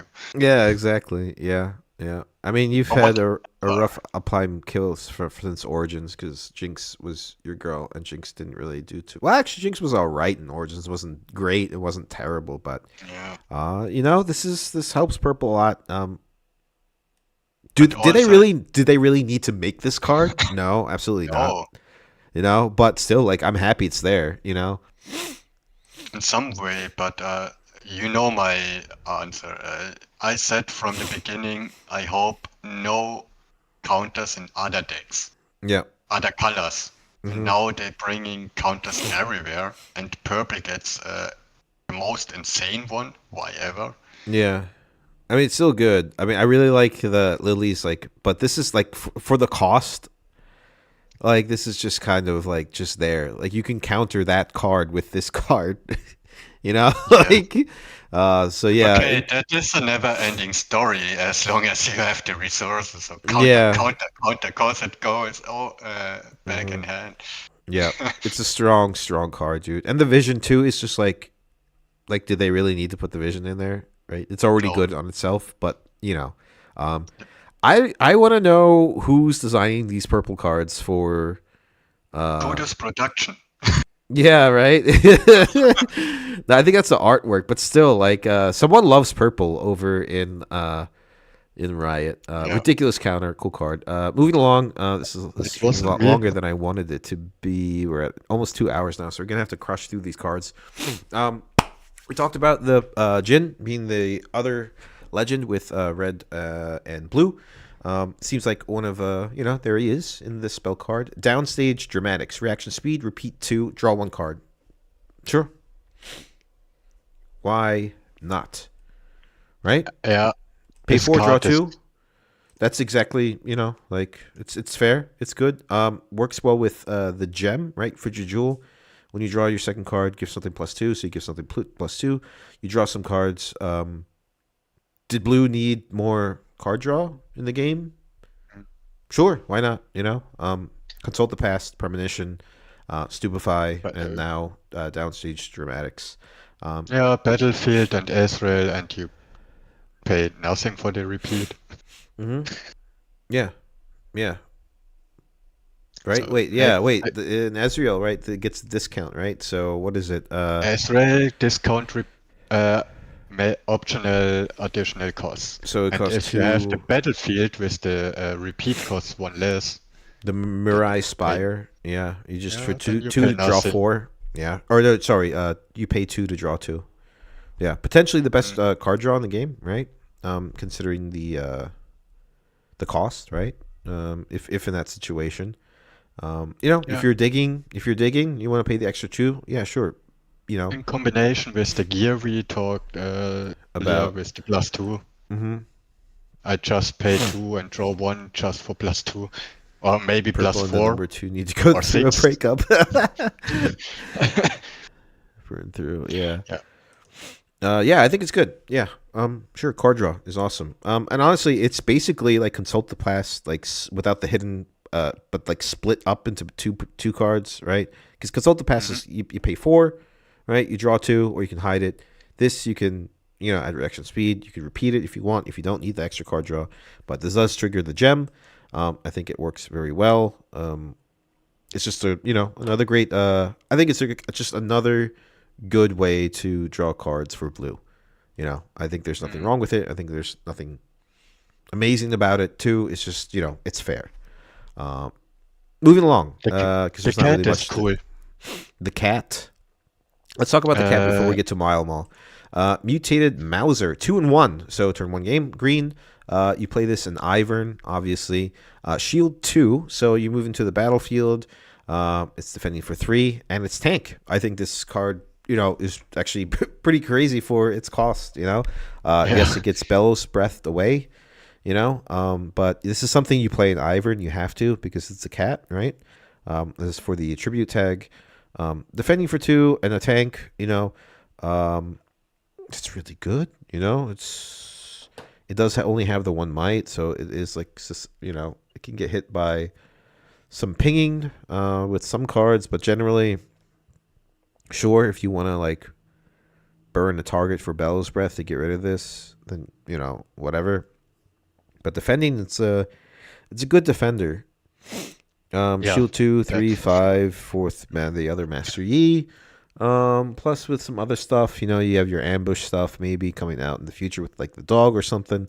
We'll talk about that in a second. But I think it's pretty cool. I think it's obviously a card meant for Ivern.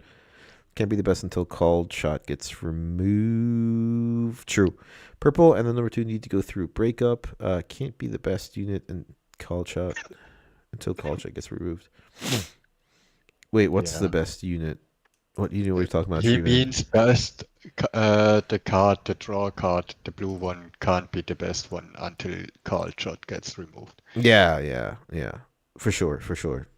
Because card draw is just It's okay. Yeah, look at 4 draw 2. Yeah, this is still it's just like decent. But yeah, Mutated Mauser, cat, play it in Ivern. Green, shield, tank stuff. Not too shabby. Not much to say about it. It's just it's gonna be good for the Ivern legend, the Ivern archetype. Talking about ambush, Vialmaw. So another epic. 8 energy, 2 power, 8 might. Ambush enemy units here with less might than me. Don't deal combat damage. When I hold, draw This 1. is so Get crazy. the fuck out of broken, here. this card. Jesus Christ. Yeah, This- the fact that it's ambush is absolutely insane because of the effect in combination. This card's ridiculous. This card's really, really good. The effect that enemy units here with less might than me don't deal combat damage. That means nothing get killed Yeah. as long they're weaker than he is. You can protect every shit. Yeah, yeah. So like, let's just look at defending and attacking, right? So we move in with our whatever unit. Let's just say it's a stalwart Poro, right? 2/2, right? And there's 2 battering rams on there, right? Yeah. You move in, then as reaction with ambush, you play ambush. You pay your costs. Mile Mall gets put down with the Poro with the 2 battering rams on there. Enemy units here with less might than me don't deal combat damage. You have 10 might on board. They have 10 might on board. Each battering ram has less might than the Vile Maw. They die. Your shit don't die. Yeah. You know, crazy. like it's nuts. It's nuts. It's so ridiculous. And yeah, it's insane. It's absolutely I insane. mean, can you imagine how Victor struggles with all his tokens? Mm-hmm. And I mean, even Imperial Decree do nothing. Oh wow, dude! I completely forgot. Yeah, you're right. So no combat damage. So the units don't do. Yeah, this shuts down decree. They sit there, yeah, nice, Yeah. nice. And Yeah. even if they play, like always, Grand Stratagem, Mm-hmm. you just need to go higher than their units, and Yeah. they need 2 Grand Stratagem. Yeah. So also, like, the thing is, like, if they do need to get 2 grand stratagems to go over, or some other stuff, you know. But the thing is, if you're moving in onto a battlefield, right, and the action speed grand stratagem, the thing is you can kill. So let's just say that same situation. Let's say they have 3 recruit tokens, right? You move in with your Poro, right? You ambush, it resolves, then priorities back to them. They play grand stratagem and action speed. They have 6, 12, 18 might, right? 18 and might. you 10. You can kill 1, right? And then both of your units move back, right? Because Yeah. if their units can't deal combat damage. So the thing is, it's just basically kind of like the stun effect. Like, they're holding, right? They control the battlefield, but still, like, their grand stratagem is wasted. You pop off one recruit, and you still have developed an 8 might unit, and you save combat. So there's tons of situations where this card comes into play and kind of shuts down your opponent's plays. Especially, this is really, really ridiculous against what we've seen with the Miracle list as of late, right? Where they have Rosses, where they have battering rams and everything. So basically, you can just move in with this unit and slowly pick off, or not slowly, like I'd say like at a decent speed, you could pick off those Rosses and like battering rams 1 or 2 at a time. Destroys token decks. Yeah, just absolutely destroys token decks. Yeah. Yeah, this card's insane. This card is Yeah, crazy, and ridiculous. this is the other card I meant making Ari way better. This is what Ari really needed. Ari needed some little oomph at the end, you know, like, other than just like slowly controlling the game. And you know, with Ari, they gonna be less. Yeah, because she exactly, makes because of the legend -1. ability. Yeah, dude. You know, like, so even if they are 8 might units, they just like get, you know, minus, and then if you have the Ari luring there, you know, even more, you can start picking things off one at a time and defending. And like, this is such a crazy hold unit. Like, you have to hard removal this or get more than 8 might, because the 8 might is like it's that awkward break point, right? 7 is okay. 7 is a little awkward, but at 8, that's when things get a little ridiculous, you know? Like we don't have many 8 might units out there. Yeah. You know, and then even that, like you'd have to buff them or whatever, or battle trick them. Yes, you can fight or flight this out, sure. You know, you can rebuke it and whatever, but still, like if you're not in those color combinations, it's like either hard removal because fighting this is like really awkward, right? Yeah. This Yeah. is Amazing card, can't wait. yeah. Another legend is here. The entire color Yeah, the green, you Vex. mean? We have it in spoiler. Yeah. Alrighty. I think just this card's just good. But And there's next. not much to talk about it. We talked about the mouse. We talked about the father. We talked about this. We got this. We went over Kazik. Diana. Here we go, Oni. This is you. Wait. Oh. Diana should be the last one. Should But we, yeah, okay, okay. we could talk about it last. That's absolutely fine. Yeah, we'll talk about Diana last then. Pike and Diana would like to discuss last. I have Last, another. sure. Let take a look at Ash. Yeah. I We gotta think- talk about the sarcophagus real quick. No, win list. I'm sorry. So this is the so you play this card, you declare an attribute tag. For example, like anything on cards, dog, cats, poros, Demacia, Noxus, whatever, and you reduce the value of a unit by the might of a unit by 2. -2. It's okay. I'm honestly, I don't know if this is like gonna be played. It's basically Orb of Regret for tribal decks, but an extra minus. It does work a little like well with the Pike ability, where we'll talk about in a second. But basically, you can pop things to your hand and play them again for play effects. But I really don't know, like, if no one played. This is anti. You take a unit of your opponent and -2 them. But this Yeah. is, I don't know, it's so awkward, to be Yeah. honest. Yeah. I see it. Win list is maybe, you take something, you -2 something, and then you draw another card and +2 with the other gear for purple, blue. But Yeah, for Ezreal, because it targets, right? No, but it has to be spell. This is a gear, so it's kind of awkward. Yeah, I don't know if this will be playable, honestly. It doesn't only cost 1, and you have to declare their attributes. So you do have to wait to see what they have, just because they're playing a certain color combination doesn't generally mean they're going to always have those attribute tags. Like, you play Leona. Yeah. Not every Leona deck plays, Stalwart Poro or whatever, Doesn't get to the minimum of 1, so that's good. maybe anti-card when Rumble gets better. Sure, yeah. Like, this is like, I think they kind of like preemptively made this card just in case like tribal decks get ridiculous. And of course they gave it to purple, to solve some issues if tribal decks get out of control. But honestly, like, I just don't really see this seeing much play at all, to be fair. Me too. It's just one of I those don't things. think it's gonna be.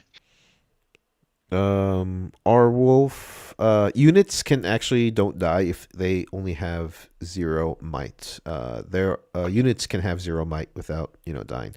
Of course, you can just crash into them with something with a 1 might unit and they just die, but it doesn't kill things, so it just minus the might. But that's not really what purple does. So it's like awkward, right? Because purple just like avoids fights and just pushes things away. So. I don't know. I just don't really see it being playable. But if tribal gets out of control, then it's definitely like a sideboard card at best. Maybe, yeah. So moving forward, let's look at. We talked about Moss Stomper already. Let's look at Ash. I'm really excited about this card. This card's pretty cool. Ash is really cool. I hate yellow. I'm absolute yellow hater. Just this stupid kill stuff. But this Ash is really cool. I like it. Yeah. Play effect. When you play me, choose an opponent. they reveal their hand. Choose a card revealed that way and banish it. When they hold, return it to their hand, even if I'm no longer on the board. So even if it's dead, right, that card is still banished, even if Ash isn't there. Yeah, so first, yellow just gets like remove things, and now they have more opportunities to kind of play around with their hand. Not only, you get to reveal the hand, but also, it just gets banished. It's just like, yeah, just get rid of it. I don't want to deal with that card. And then, but they do, and then you have to hold, right? So that's strong. Like, that doesn't happen right away. They still have to conquer. Then it goes to your turn, and you can obviously take the battlefield back. Especially with yellow, it's generally really easy if they only have like 1 or 2 units because of all the removal that yellow has, as Oni was saying. But I think this is the first card where we get to banish something from our opponent, correct? Not the first one. Like forcefully banish something. But it say directly banish. You had already option to banish some stuff. Yeah, but like banish our opponent's stuff. And, I don't think we have had yet so far, right? Like we have 0 drive, right? We were banish our own stuffs. Arcane Shift is banished by ourselves, but like the fact. You have to think it a bit complicated. If you killed the 0 drive, their cards are banished. You banish the cards, because another 0 drive doesn't bring the cards back. Exactly, yeah. But this is the direct banish. But I think more important is that we had in purple a reveal hand, now had orange reveal hand, and now yellow get one. Yep, yellow gets some reveal. And also in combination with some like yellow, like orange, we already have sabotage. Like that's like hand destruction, something gonna happen, like purple, yellow, purple hand control. Hold against the yellow deck. Yeah. Yeah, Ash is crazy. Yeah. What a crazy play effect, right? Like it's a ridiculous play effect. It is a little costly for the might, but still the effect is totally worth it, in my opinion. And then if I'm correct, Freyord, yellow. I mean, like I'm trying to think of.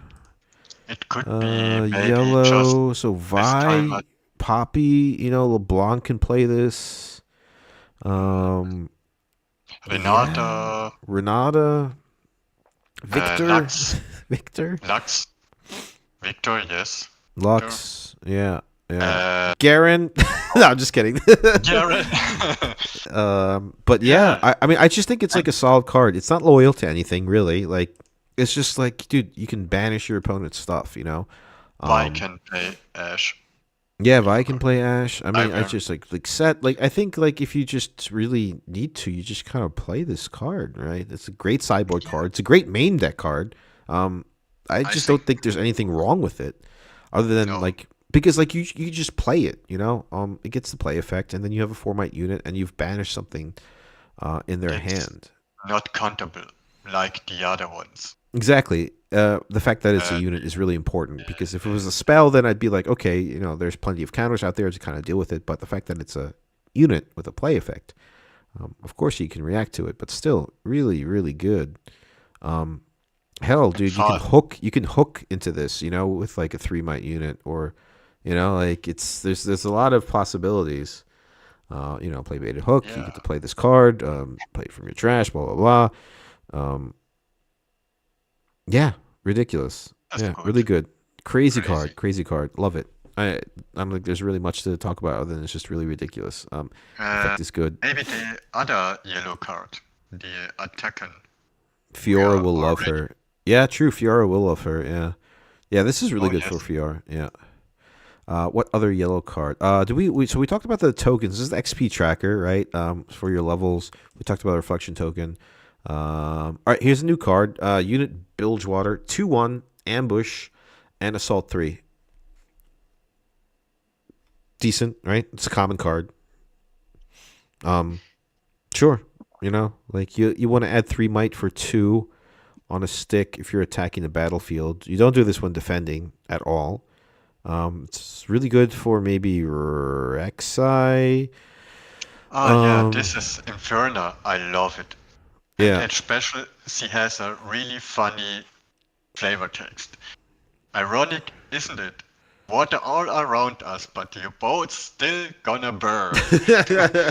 That's really nice. Yeah. And I think this is we come later. I think it's one of the better units to play in Pike. Yeah. I mean, like it's yeah. For Pike, it's good, right? Because you can always pop it back to your hand, right? It's ambush. You're attacking bases. You could add 3 might on a unit, to a base that you're attacking. Helps with fight or flight, like we're just talking about that, or helps those cheap, like purple cards that kind of like push opponents out of battlefields. Help stack might into a battlefield. Yeah, I think ambush is really good. I think ambush is like a great ability. And this is also good if yellow is bunker and come with their call the week. Yeah, you have just ambush and you can just sacrifice. Yeah, if you like you have something ridiculous, right? And you just wanna I can just like ambush something. If you're holding on a battlefield, right?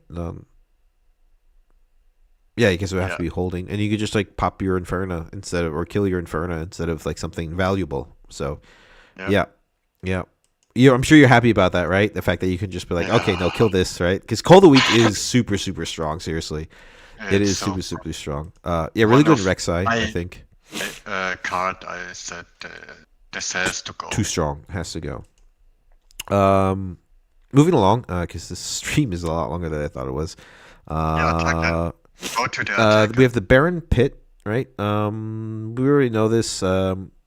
You can't start the game with it. It's something that gets produced from playing Baron Nashor, and units can move here from anywhere, which is really, really fun. We talked about the brush. This is the alt art for the Void Reaver. XP. Oh wait, sorry, we're in the thing. We'll talk about your girl Vi. My girl. Your girl Vi. If Vi gets hit, maybe it's one of the card replaced. I mean, double my might with no once per turn restriction. So 3 times is 24 might. Yeah. She gets big. Deflect, relevant, 4/3. You would do 2 and 1, 4 and 2, right? Mm-hmm. To get up to 12 might. It's good. 2 and 1 and you get to 6. Another 2 and 1 and you go to 12. Another 2 and 1 and you go to 24. Yeah, and then you get switcherooed. And then you get switcherooed. You can go to 48. Yeah. Yeah, it's ridiculous. Yeah, so like it's good. Like in terms of like trying to beat down some, might oriented decks or swarm decks, like the fact that this one card can kind of like solve a Miracle Draven or Miracle Ezreal board state with like Razas and battering rams and whatever, it's like, okay, cool. Like you have 24 might on a battlefield. Sure, I'll just use this ability a couple times, and then I don't care about how many battering rams or how many Rasas you have at base or on the battlefield, because I'm just going to move in with my Vi. Has deflect, so definitely hurts some chosen things. And the fact it is, I believe, correct me if I'm wrong, it is red-yellow, correct? Red-yellow, right? So even if they do somehow like just end up trying to kill it or whatever, or removing it or getting over with might, you can, like death grip it, to transfer the might over to another unit and kind of move in there. I think it's a really great champion unit. I think it can get big. That's exactly what Vi does. And I love the artwork. That's so crazy. The alt art is pretty cool. That's really ridiculous. And even just the normal one. It is an epic. The normal one is pretty cool. Yeah. It is an epic that we'll be getting in the champion deck. At least one. At least one, yep. Yeah. But the fact that it's endless, double my might this turn. and deflect is really, really good. Or the big Ornn. Yeah, And like you have those one- protect the king decks or protect the queen decks where, you have most like, important, it's a champion unit. You don't have to spend power to play it. yeah, that's also a good thing. Just kind of like the Draven. Yeah. Also, like the deflect, when they made this card, they took Falling Star into consideration, right? So those Falling Stars or those things are gonna, the burn spells even. Yeah. Some of Yeah, those burn TV. spells are gonna have to pay for that deflect cost, which is really good. So I like it. I think it's strong. I think it can get overdecks with like big mites. I think it's a solution that you can even just put into your deck if you're even not running Vi, for a lot of those board states against those like miracle things. Like how high can you, or with 12, how can you do 2, 4, 6, 8, 10, 12? You can do it 6 times, right? 6 times. Yeah. So it is It could 3 is potentially already 24, then 48, then 50, 69, 96, sorry, 96, and 100 and 180, 192. 92. Or you do it like 3-man set with the other Y, you pump her up and death grip before you starting pump her double might.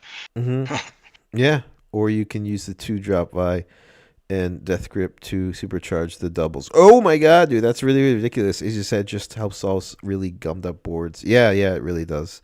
I mean, Which 10 is really cool. enough. The Yeah. other one has 13 then, and you add the 13 on her, it's 16, and then I don't want to do the math. Yeah. But already with then one time you have 32 might.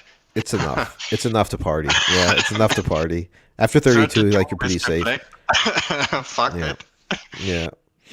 But then And then, okay, so let's move over to the next yellow card, which is really cool. this is one I say this is so good for Libro and 10 energy, 3 power, 7 might, Attackon, Noxus Demon.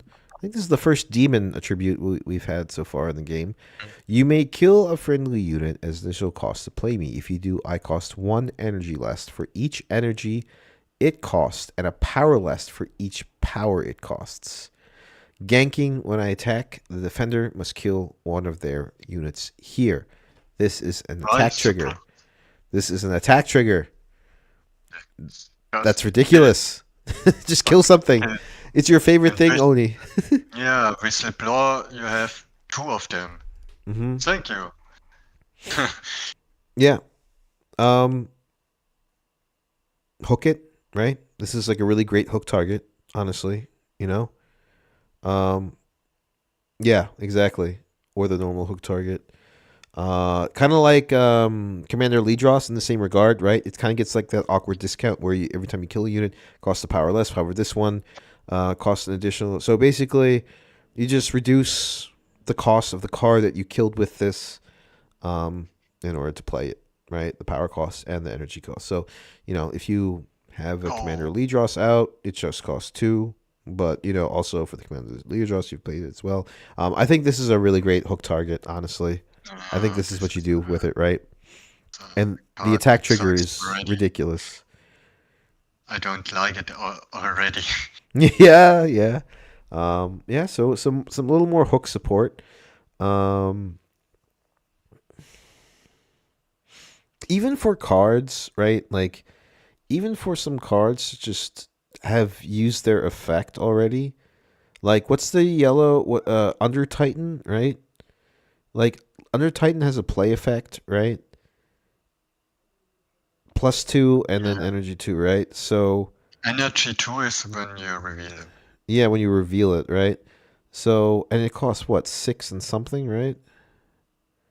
6 in the power, I think. I think, yes, 6 and 1 power. So, like, in those instances where you have cards that have kind of like you've used their effect and you just kind of want something else, you can kind of sacrifice it. But I don't know. I think hook is just better, right? I don't think you play this outside of hook. You can. I don't think. Yeah, You can, but like, I mean, like what? Maybe You could later do like, on in yeah, purple yellow, purple, yellow, yeah. reviving. Because you But can I don't. you can sack a glass mixologist, right? Reduces by 5 and 1 power, so it's 5 and 2 power for 7 might unit. And then you get the death knell effect of glass mixologist. Then you can play something, blah blah blah. You cascade a little bit. Yeah, like I said, I this think game a cards like this in the future are for purple and yellow. I love that dragon into this. So you play the harness dragon. You get the effect, right? And then it's kind of just a 6 might unit. Then you get the discount for 2 and a power. You play a 7 might unit with ganking and a crazy attack trigger. Probably, arguably, the strongest attack trigger in the game, right? Yeah, Easily. of course, because it kills. It just kills. Kills. Yeah. And even with LeBlanc, it is. You run into, kill one, you trigger LeBlanc effect, you get the token, copies it, you attack another battlefield, kill another unit. Was it just fun? Yeah. Yeah. Yeah. Ganking is pretty crazy too, you know? Yeah. I'm collecting, like I'm serious with guys. Like I know purple yellow is going to be absolutely ridiculous. I have 3 of every single shadow isle of every single death knell for yellow and purple. Like I'm just saving on it, and then I can't wait. I can't wait. Can't wait. But still, like this is great for the game state as well. I think it'll definitely see play. In hook decks. I think it just makes hooks better. Also in non-hook decks, it's you could also benefit from. Once you've utilized some play effect cards that have high cost, you can play this for cheap, and it's also like a menace. 7 might is relevant, but yeah, really cool card. Like it. Next, we talked about the legends. We're moving into Jin, and I think we're almost done. Other than Pike and Thing. So let's try and get through this because I am slowly getting to the point where I need to get going. But so Jin, champion unit. 4 energy, 1 power, 4 might, deflect, ganking. Always crazy when you see all those keywords. When I move, add 1 and 1 power. Yeah. Yeah. 1 and 1 power. Yeah. It's just so crazy. Abilities that have resources can't be reacted to, so you can't stop it because it is a move. It is going to be red-blue, right? Red-blue is going to be the... Yes. Yep. Jin is red It's and a blue. Kaiser So we have to wait for the legend, really. Move stuff is really interesting for red. I think this is the first red move card effect, right? Has deflect, has ganking, hard to target. Can move from battlefield to battlefield. 4 might, 1 power to add some stuff is really good. You play this in Kaisa. When it moves, you can play spells for Hextech Ray. a huge discount. Yeah. You can basically Hextech. pay Falling Star for 1 if this moves, and then with your Kaisa ability, anything I think that will produce a floating power is going to be really good. And it is also a 4 might unit. It is slow. In effect, it doesn't get accelerate or anything, but still, pretty crazy card. We're going to have to see and wait for the legend. But I really like anything that adds resources, I think, is like good, especially in red and blue. Yeah. And This is you move this against Vex. Yeah, right? At Yeah. least it helps a little bit with Vex. Yeah. Jin will see play in almost every red deck. Card is bonkers. Yeah, I think, just like you move and you add some power. And also, you can. I just thought of something. 1 and 1 power. Yeah, but like the thing is, it's not limited also to units or spells, so it's whatever you want. And not once per turn. You can just move him 2 times. In purple red, it is crazy. You blue red. I think it's blue red, yeah, right? But you can play him. Oh yeah. Any Purple red. Decks, so purple red, ride the wind, 2 and 2 power. You can play almost everything you need. Yeah, anything that generates any type of like energy is going to be absolutely ridiculous, especially power. Next. Darius, maybe you can make some mid-range shenanigans with also adding resources in terms of power. So 2 and 1 power, you can play some stuff for free, basically. Also 1 and 2 power, you can play stuff for free in Kaisa, legioning stuff, blah blah blah. Yeah, obviously going to be Accelerate cost 1 and 1 power. yeah. You pay for accelerate costs too when it moves. That's also really good. Yeah. Wait, that's ridiculous. So you move this. Let's just say, obviously, it's meant for Jin. You move this.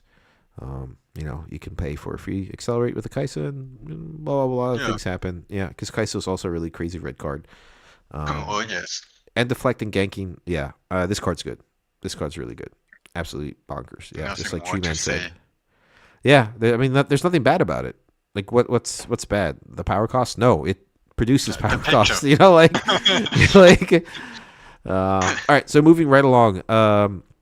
Rengar champion unit, orange, 5 energy, 1 power, 6 might. Trophy Hunter has ambush. All right, so this is the alt art. Let's move into the normal because actually it has a little more text where it explains everything. Trophy Hunter has ambush. You may play me as a reaction to a battlefield where you have units, and also I can be played to a battlefield where there are enemy units, even if you don't have units there. So that is the ability of this card. That is not the ambush ability. That is separate. So you can just throw this down. Basically, it has Dead Bloom. It basically has the Dead Bloom Predator effect. At reaction speed, right? Yeah. You can play. Wait. This is the only. No. Wait. You Wait. can play any time. Wait, because it has ambush, but ambush is limited to reaction where speed. You have units. Yeah, But so you can only use play this to a battlefield where there are enemy units. So that means even if you don't have units there, but you can't do that on their turn, sure. right? Because it's limited. Because the ambush effect is only if you have units there. So at reaction speed. So basically, on your turn, you can play this unit directly to a battlefield. It just opens the option you can play it when you have units there as a reaction speed. Drop down 6 power. Yeah, I mean for its cost, it's ridiculous for what it does. 5 energy, 1 power. If you're going second, turn 2, you can throw this onto a battlefield with a unit that your opponent has on there. That's insane. Yeah. It's exact, and you know what? It's exactly what Rengar does, right? He just pops out of a bush. Pops out of a bush, slams down to a battlefield. Yeah. So that's the thing. In terms of clarification, it does have ambush, but there's also this other ability. I don't know if the second ability is something that you can play on your opponent's turn or not. Because I don't know if it's separated or if it does have ambush, then you can play the card at reaction speed. You can always play him on opponent's turn, as long as you have units. Yeah, as long as you have units there. The additional that you can play it in your turn on an enemy battlefield. Yeah, on your turn. If you don't have units there. Yeah. So you have basically any time you can play him. Mm-hmm. But dude, early as turn 2, if you're going second, you can throw this onto a battlefield from your champion zone. Yeah. That's such a strong turn. Turn 2, you play your champion unit to a battlefield. Yeah, you conquer. If you have any type of, it doesn't hunt. If it had hunt, that would be really ridiculous too, right? That would be crazy. Yeah, that would be crazy. Yeah, I mean, just the fact turn 2, you just pop this down onto something. They clarified already that you can't use the reaction ambush for the second ability. There are 2 different ways you can play it. Yeah. So Dead Bloom on your turn or ambush, as ambush is pre-dedicated. So yeah. Whenever. Cool card, great champion unit choice. Honestly, strong 6-might unit drop down. Just screw your shit. I'm gonna play this card on this base. I don't care if I have units there. Next card, a new Really, really crazy, fucking crazy. You Upstage saw it comedy. already. Upstage comedy. 2 energy. Repeat 2. Ready unit. Yeah. Ready a unit. Yeah. Ready Jin. Ready Jin. Move him Whatever you around. want. So And it with actually, sure. you know, like, yeah, the repeat is really good too. I mean, there's so many things you could do with this. You know, this really helps Red. Red already has a lot of the stuff that has already bushwhack, right? Ready units. The fact that multiple targets you could ready as well. Pharaoh's Forerunners like ready. Mind Splitter you could ready, stuff like that. You could double the effect with Jin, for instance, as it is like on the, and then you move. So basically it pays for itself. So Jin, when it moves, adds 1 and 1 power. You ready it, and we move it again, adds 2 and 2 power, but you've paid for 1. So basically this costs 1, if you're moving around with Jin and you're adding power effects or power. Yeah, I mean, you ready stuff in red, right? Red. All the decks with red, yeah. Yeah. That's so crazy. Good for little Lucian support, right? Because I think Lucian's a little slow if it's not running a first mate, right? You play Lucian your turn 2, and then you're missing that 1 energy for your first mate, right? So you could just upstage comedy, and you have your equipment attached to it, move it in, move it out. It helps Lucian out a little bit too in terms of kind of those like slow decks that just need some equipment building up. Ready 2 units for 4 is also best rate in the game. True. I mean, Rek'Sai, you don't know if you get a unit or not. So you can keep this card in hand, hit a unit, ready it without power cost. No? Yeah. You don't need red Rek'Sai. Yeah. And just, yay, give it. Yeah, absolutely. Cool. Next, this is the alt art for Jin. Now, this card, I got a couple more cards. Is so fun. Dancing Grenade. Deal. Okay, so 2 energy, 1 power. Dancing Grenade. Deal 2 to unit. Its controller may play this spell again for a power. If they do, this deals 1 additional bonus damage for each time the spell has dealt damage this turn. Can you play this as many times as possible as you can? Or is it just a 1? Yeah. Again, right. So it is, you pay a regular cost. Yep. Then pay power for extra the cost. 2 to a unit, its controller may play this spell again for 1 power. Mm-hmm. So you can play it again, play it again, play it again, play it again. And then how many times you played it? It deals do an extra additional damage, additional bonus for each time this spell has dealt damage this turn. So, 2 I think damage, best is power, you have it deals 3. You play a power, it deals 4. Pay a power, it deals 5. But you also have to pay the original cost, obviously, and so forth and so forth and so forth. I think the other ones after the first one get the bonus. Treeman did something really cool. Mentioned something cool. You can stack it on your own units before hitting an opponent's unit. That's cool too. Deal 2 to a unit. Its controller may play this spell again for a power. If they do, Deal 2 to a unit. yeah. Its It's controller may weird. play I this think it's a spell little again. expensive though, right? Like I think piercing light is just better. Right? Like 2 and a power, okay. And then you pay another power for basically Yeah, but all the gold. Yeah. All the gold. Gold is a thing. Yeah. Gold or Jin's ability, where he's like adding stuff by But moving around. the first one make 2. The second one makes 3. Mm-hmm. Third one makes 4. Yep. So it can be way better than every other damage spell card we have. So you're just burning all your power to shoot things left and right. Or Yeah, all that's your good. gold you have. I mean, Kaiser. Yeah. Kaiser with all the gold, why not? Yeah.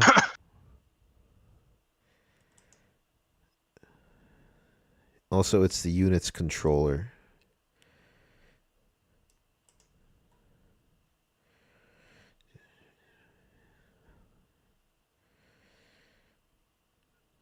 Okay. Okay. Yeah.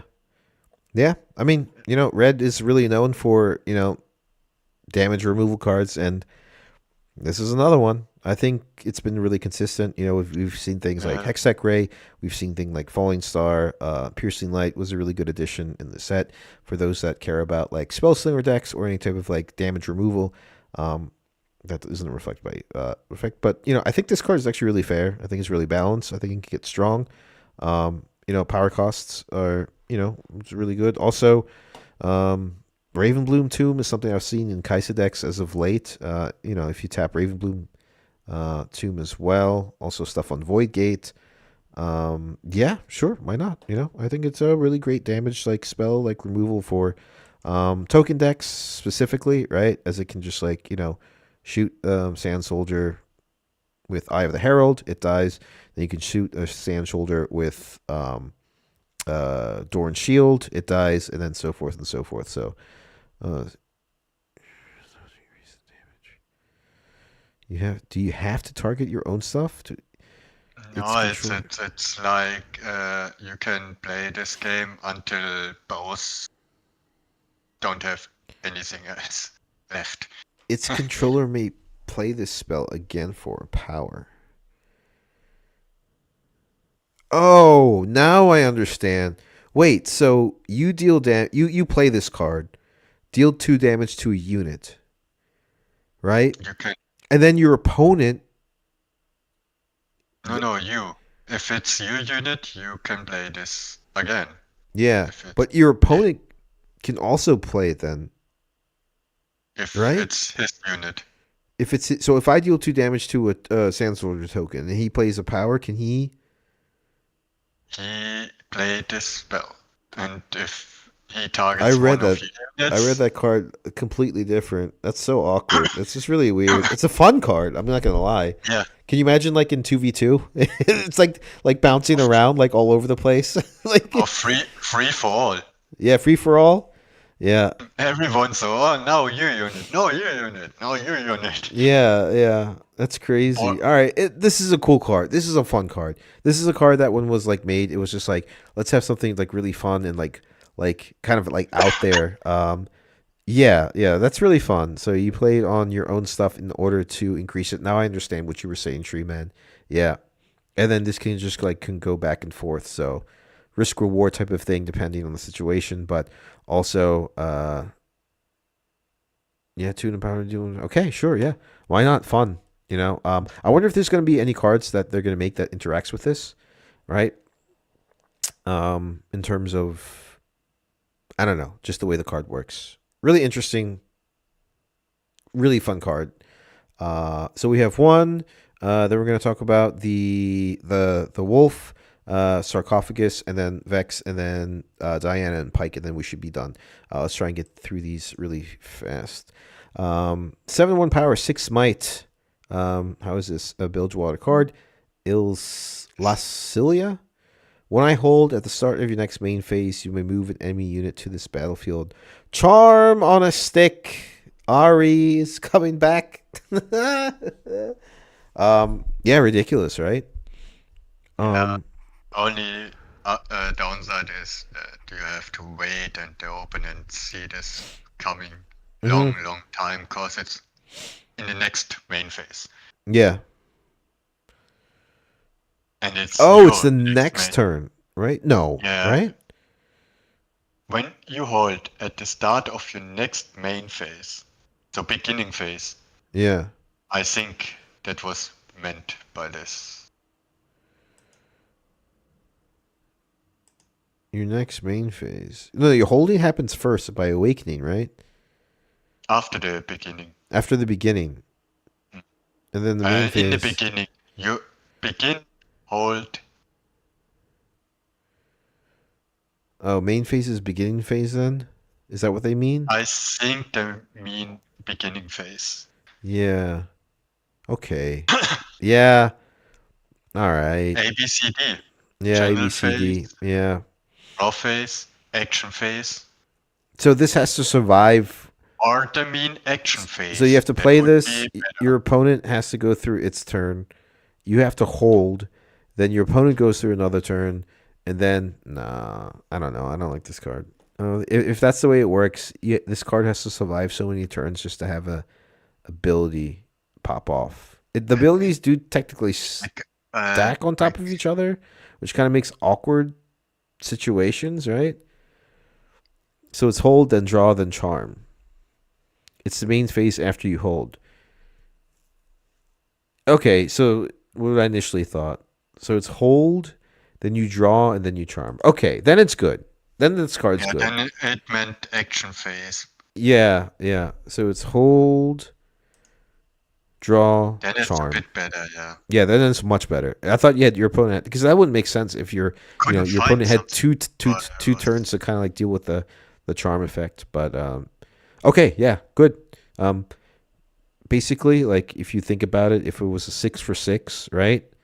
And then you put 1 energy, 1 power on for the charm, then I think the cost for what it does is absolutely fair.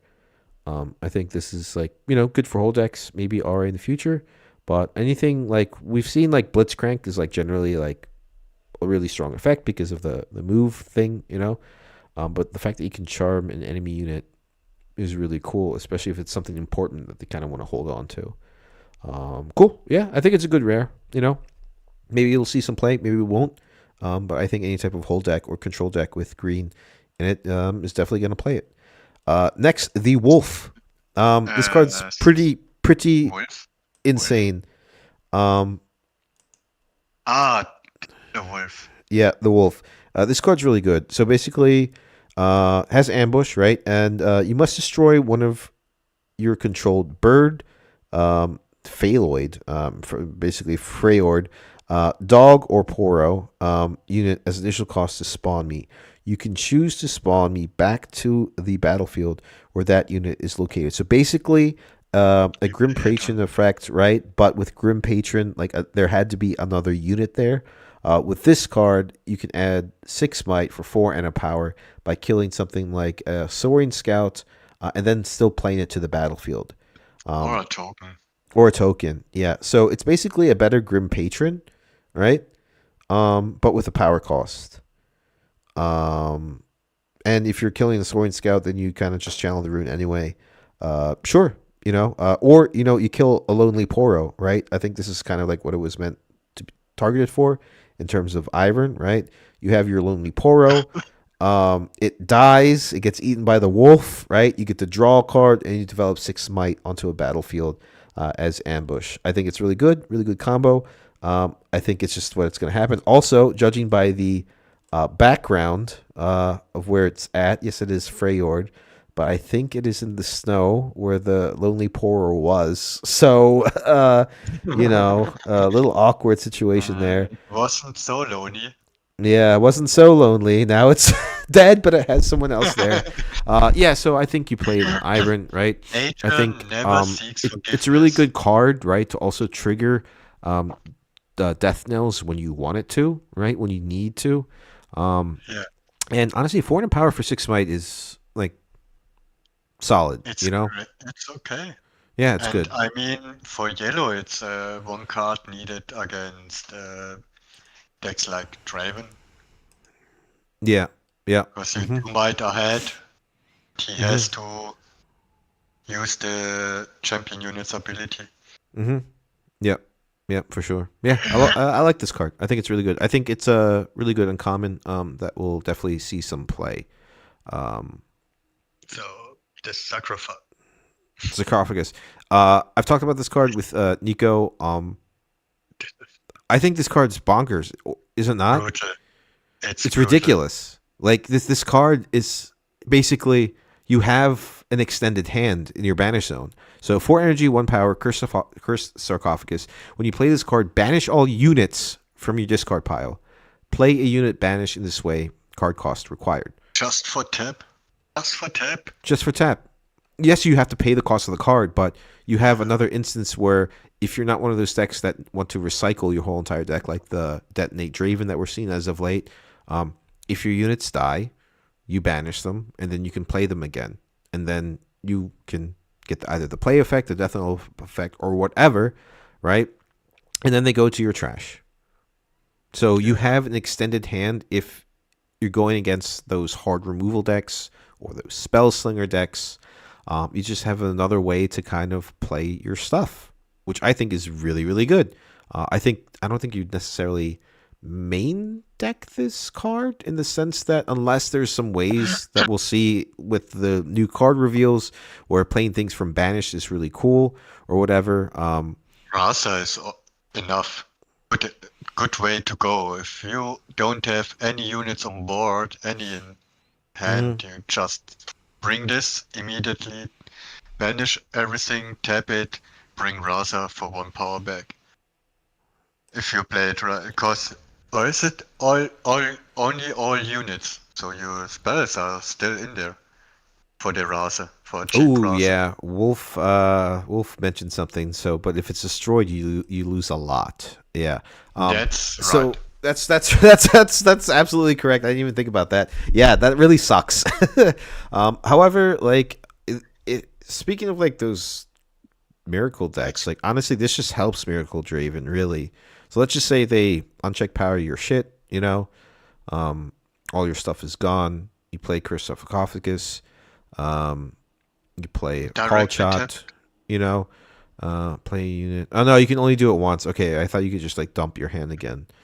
Play unit banishes. Yeah, sure. I like this card a lot. Honestly, like yes, you lose a lot when it gets destroyed, but the fact that you have an extension of a hand is just really, in my opinion, good. Is it a... No, this is not a code. They mistranslated it as an equipment, but it is a gear. Yeah, it's a gear. Yeah. Yeah, and so that means you play it, you tap it, you get 1 unit back. It's okay. I like it. I would say for 4 and 1 power and to get your stuff back. Rasa Sure. or something. Yeah. Yeah. I mean, I think it's a good one unit is side deck card. You know, if you're going if you're playing, for instance, Oni against those yellow decks, right, where it's just removal after removal after removal, and you have the colors purples, and you're like, all right, fine, I'm going to put this in. Therefore, if they've removed everything and they've gone through the removal, you play the Sarcophagus, right, and then you have a way just to kind of like counteract that type of archetype gameplay style in terms of like yellow removal or whatever, or Kaisa Spellslinger removal. I think it's a card that solves some problems with certain matchups, basically. But I like this card. I think there's still some potential. And also, playing things from Banished is also helps some yellow cards in purple yellow in the future, right? With like Under Titan, you add 2 because it's not from the deck. That's something to talk about much later, but still, not too shabby. Great sideboard card, I think. And you know, as the card reveal season continues, maybe there's some benefit from playing things from Banished that will combo into this card. Going into the last of the 3 legends, we're almost done here, guys. Thank you so much for watching. Hope you've enjoyed the stream. We are going to go over Vex. I haven't read this card. This is the first time I'm going to look at it. Let me see if it's ridiculous. Green yellow. When you or an ally hold, you may exhaust me to draw 1 card. Okay. I think it's more better than... I think nothing else to say. Drawing is always good. Drawing is always good. We see that with Draven. Instead of combat, this is holding. And I think green does a great job of holding. And I think purple has all the tricks you need to kind of either mess around with your opponents, moving into your battlefields. Also, if you're just holding with Vex, like you play stuff for cheap when they're trying to move in. You have your fight or flights, you have your rebukes, you have your gusts, you have a lot of tools, yeah, sure. It doesn't get exhausted, right? But there's ways to ready your legend with Halls of Legend or the other green card. But yeah, I think holding and drawing a card is fine. Why not? It's basically this Grove of the Godwillowed as your legend, and then if you play Grove of the Godwillowed, you draw 2, so that's pretty good, Yeah. Simple and easy, exactly. Oh, thanks, man. I'm glad you. I'm glad you enjoyed the Thank you. stream. Yeah, thank you so much. And shout out Oni. Thank you for gathering all this stuff. Vita Zo. No, I'm just kidding. Pay Yeah, me. cool. Yeah. Yeah. Don't worry. I'll hook you up.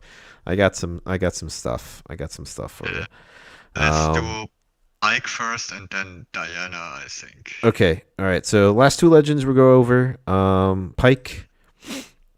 There we go. That's my colors right there. Red, or our colors rather. Red and purple, the problematic colors of the set so far. So you pay 1, you tap Pike, return a friendly unit on the battlefield to its original hand, to your hand, and you play a gold equipment counter. Exactly, and you can tap that for a power. I believe that is all the correct translation. Yeah, it's a gold token for bouncing. Yep.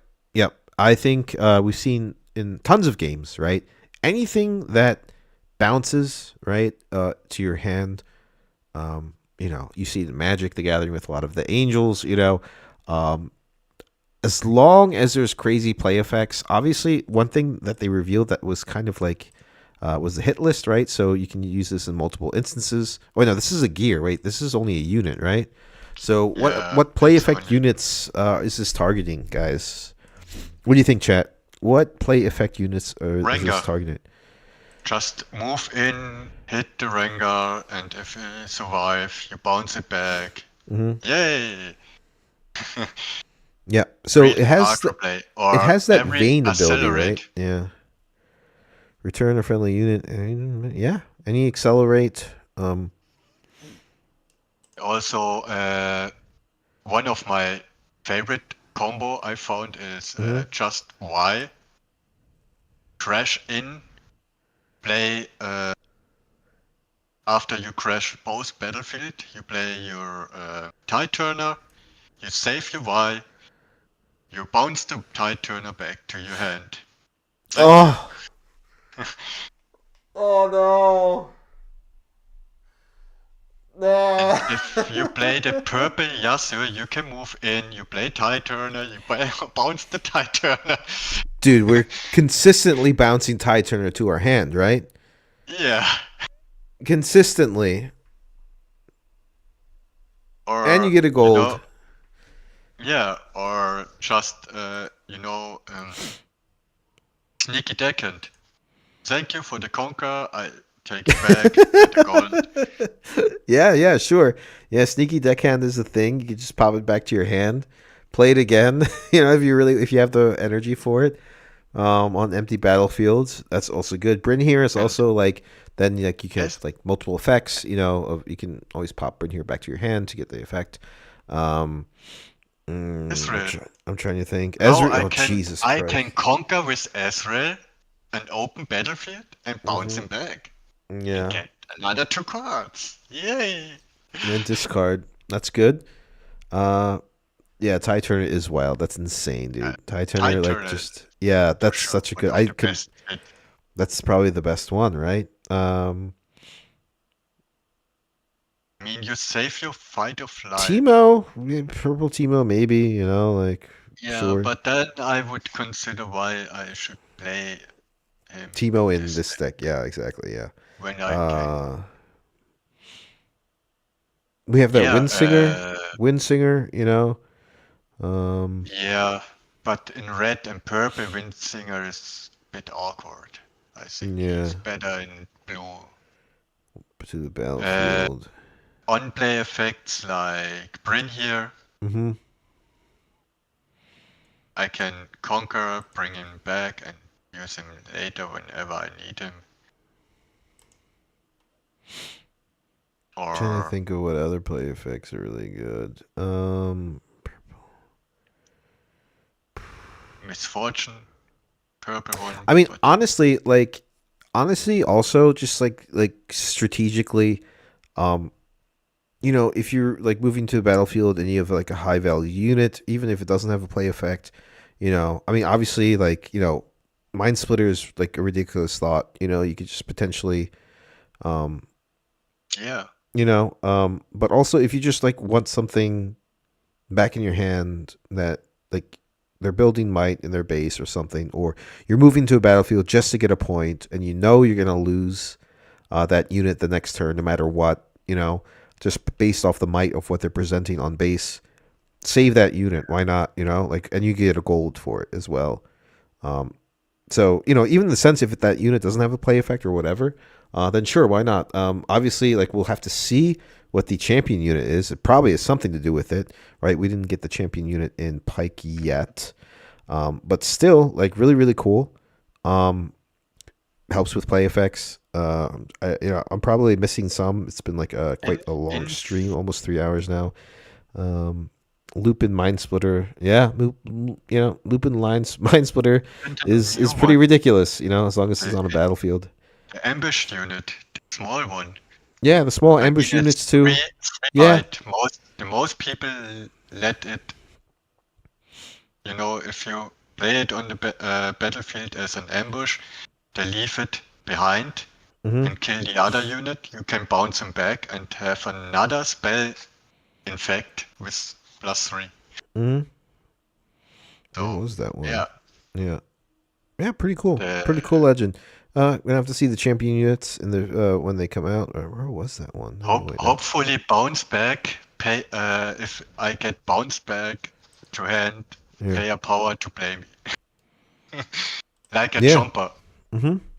Yeah, I think ETBs, like recurring ETBs or play effects, is going to be like really good, and great color combination. For some stuff like that. Have to wait for the champion unit to see what happens.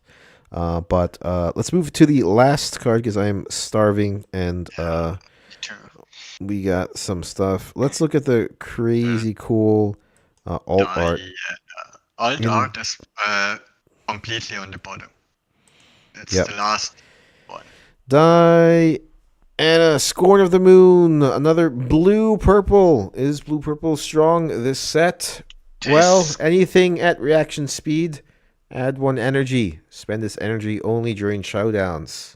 I tell you, this gonna be top. Because I know the champion unit has, someone saw a small picture but didn't post it. The champion unit gonna be ambush, and if you play a second spell +2 or something like this. This she gonna be top. Yeah, for sure. First of all, the colors are always good. Like it's a really strong color combination for control, right? This is a legend that benefits from doing things on showdowns. We saw the power of what can happen when you have extra energy on showdowns or a discount with Vex, right? So Vex is an easily must-have in this deck, right? You get the discount from the 1/1 power. You also get a discount from additional cost from Ezreal, and God knows what the champion unit does. Oni just said it's an ambush effect where you add 2 energy. You can reaction speed to add an energy during showdowns. Discounts, adding energy, being able to like play your units out and your stuff out, and then during showdowns having discount while also being able to spend gold or add energy is really, really important because it just like helps you gain tempo, right? Without the cost of having to save those runes on energy cost and power cost in order to kind of defend, right? So ridiculous. Yeah. Ridiculous. Really strong. It's with the battlefield you can untap her when you conquer. And you can use her on the second 2. She's crazy. Yeah. I think anything that adds stuff during showdowns, especially showdowns, because that's where 70% of the game happens is during showdowns. Like really important stuff, and the fact that you're getting resources in the control sense, because obviously this is like a control heavy deck, is going to be incredibly, incredibly important. We see anything with reaction is just strong, right? In terms of adding, right?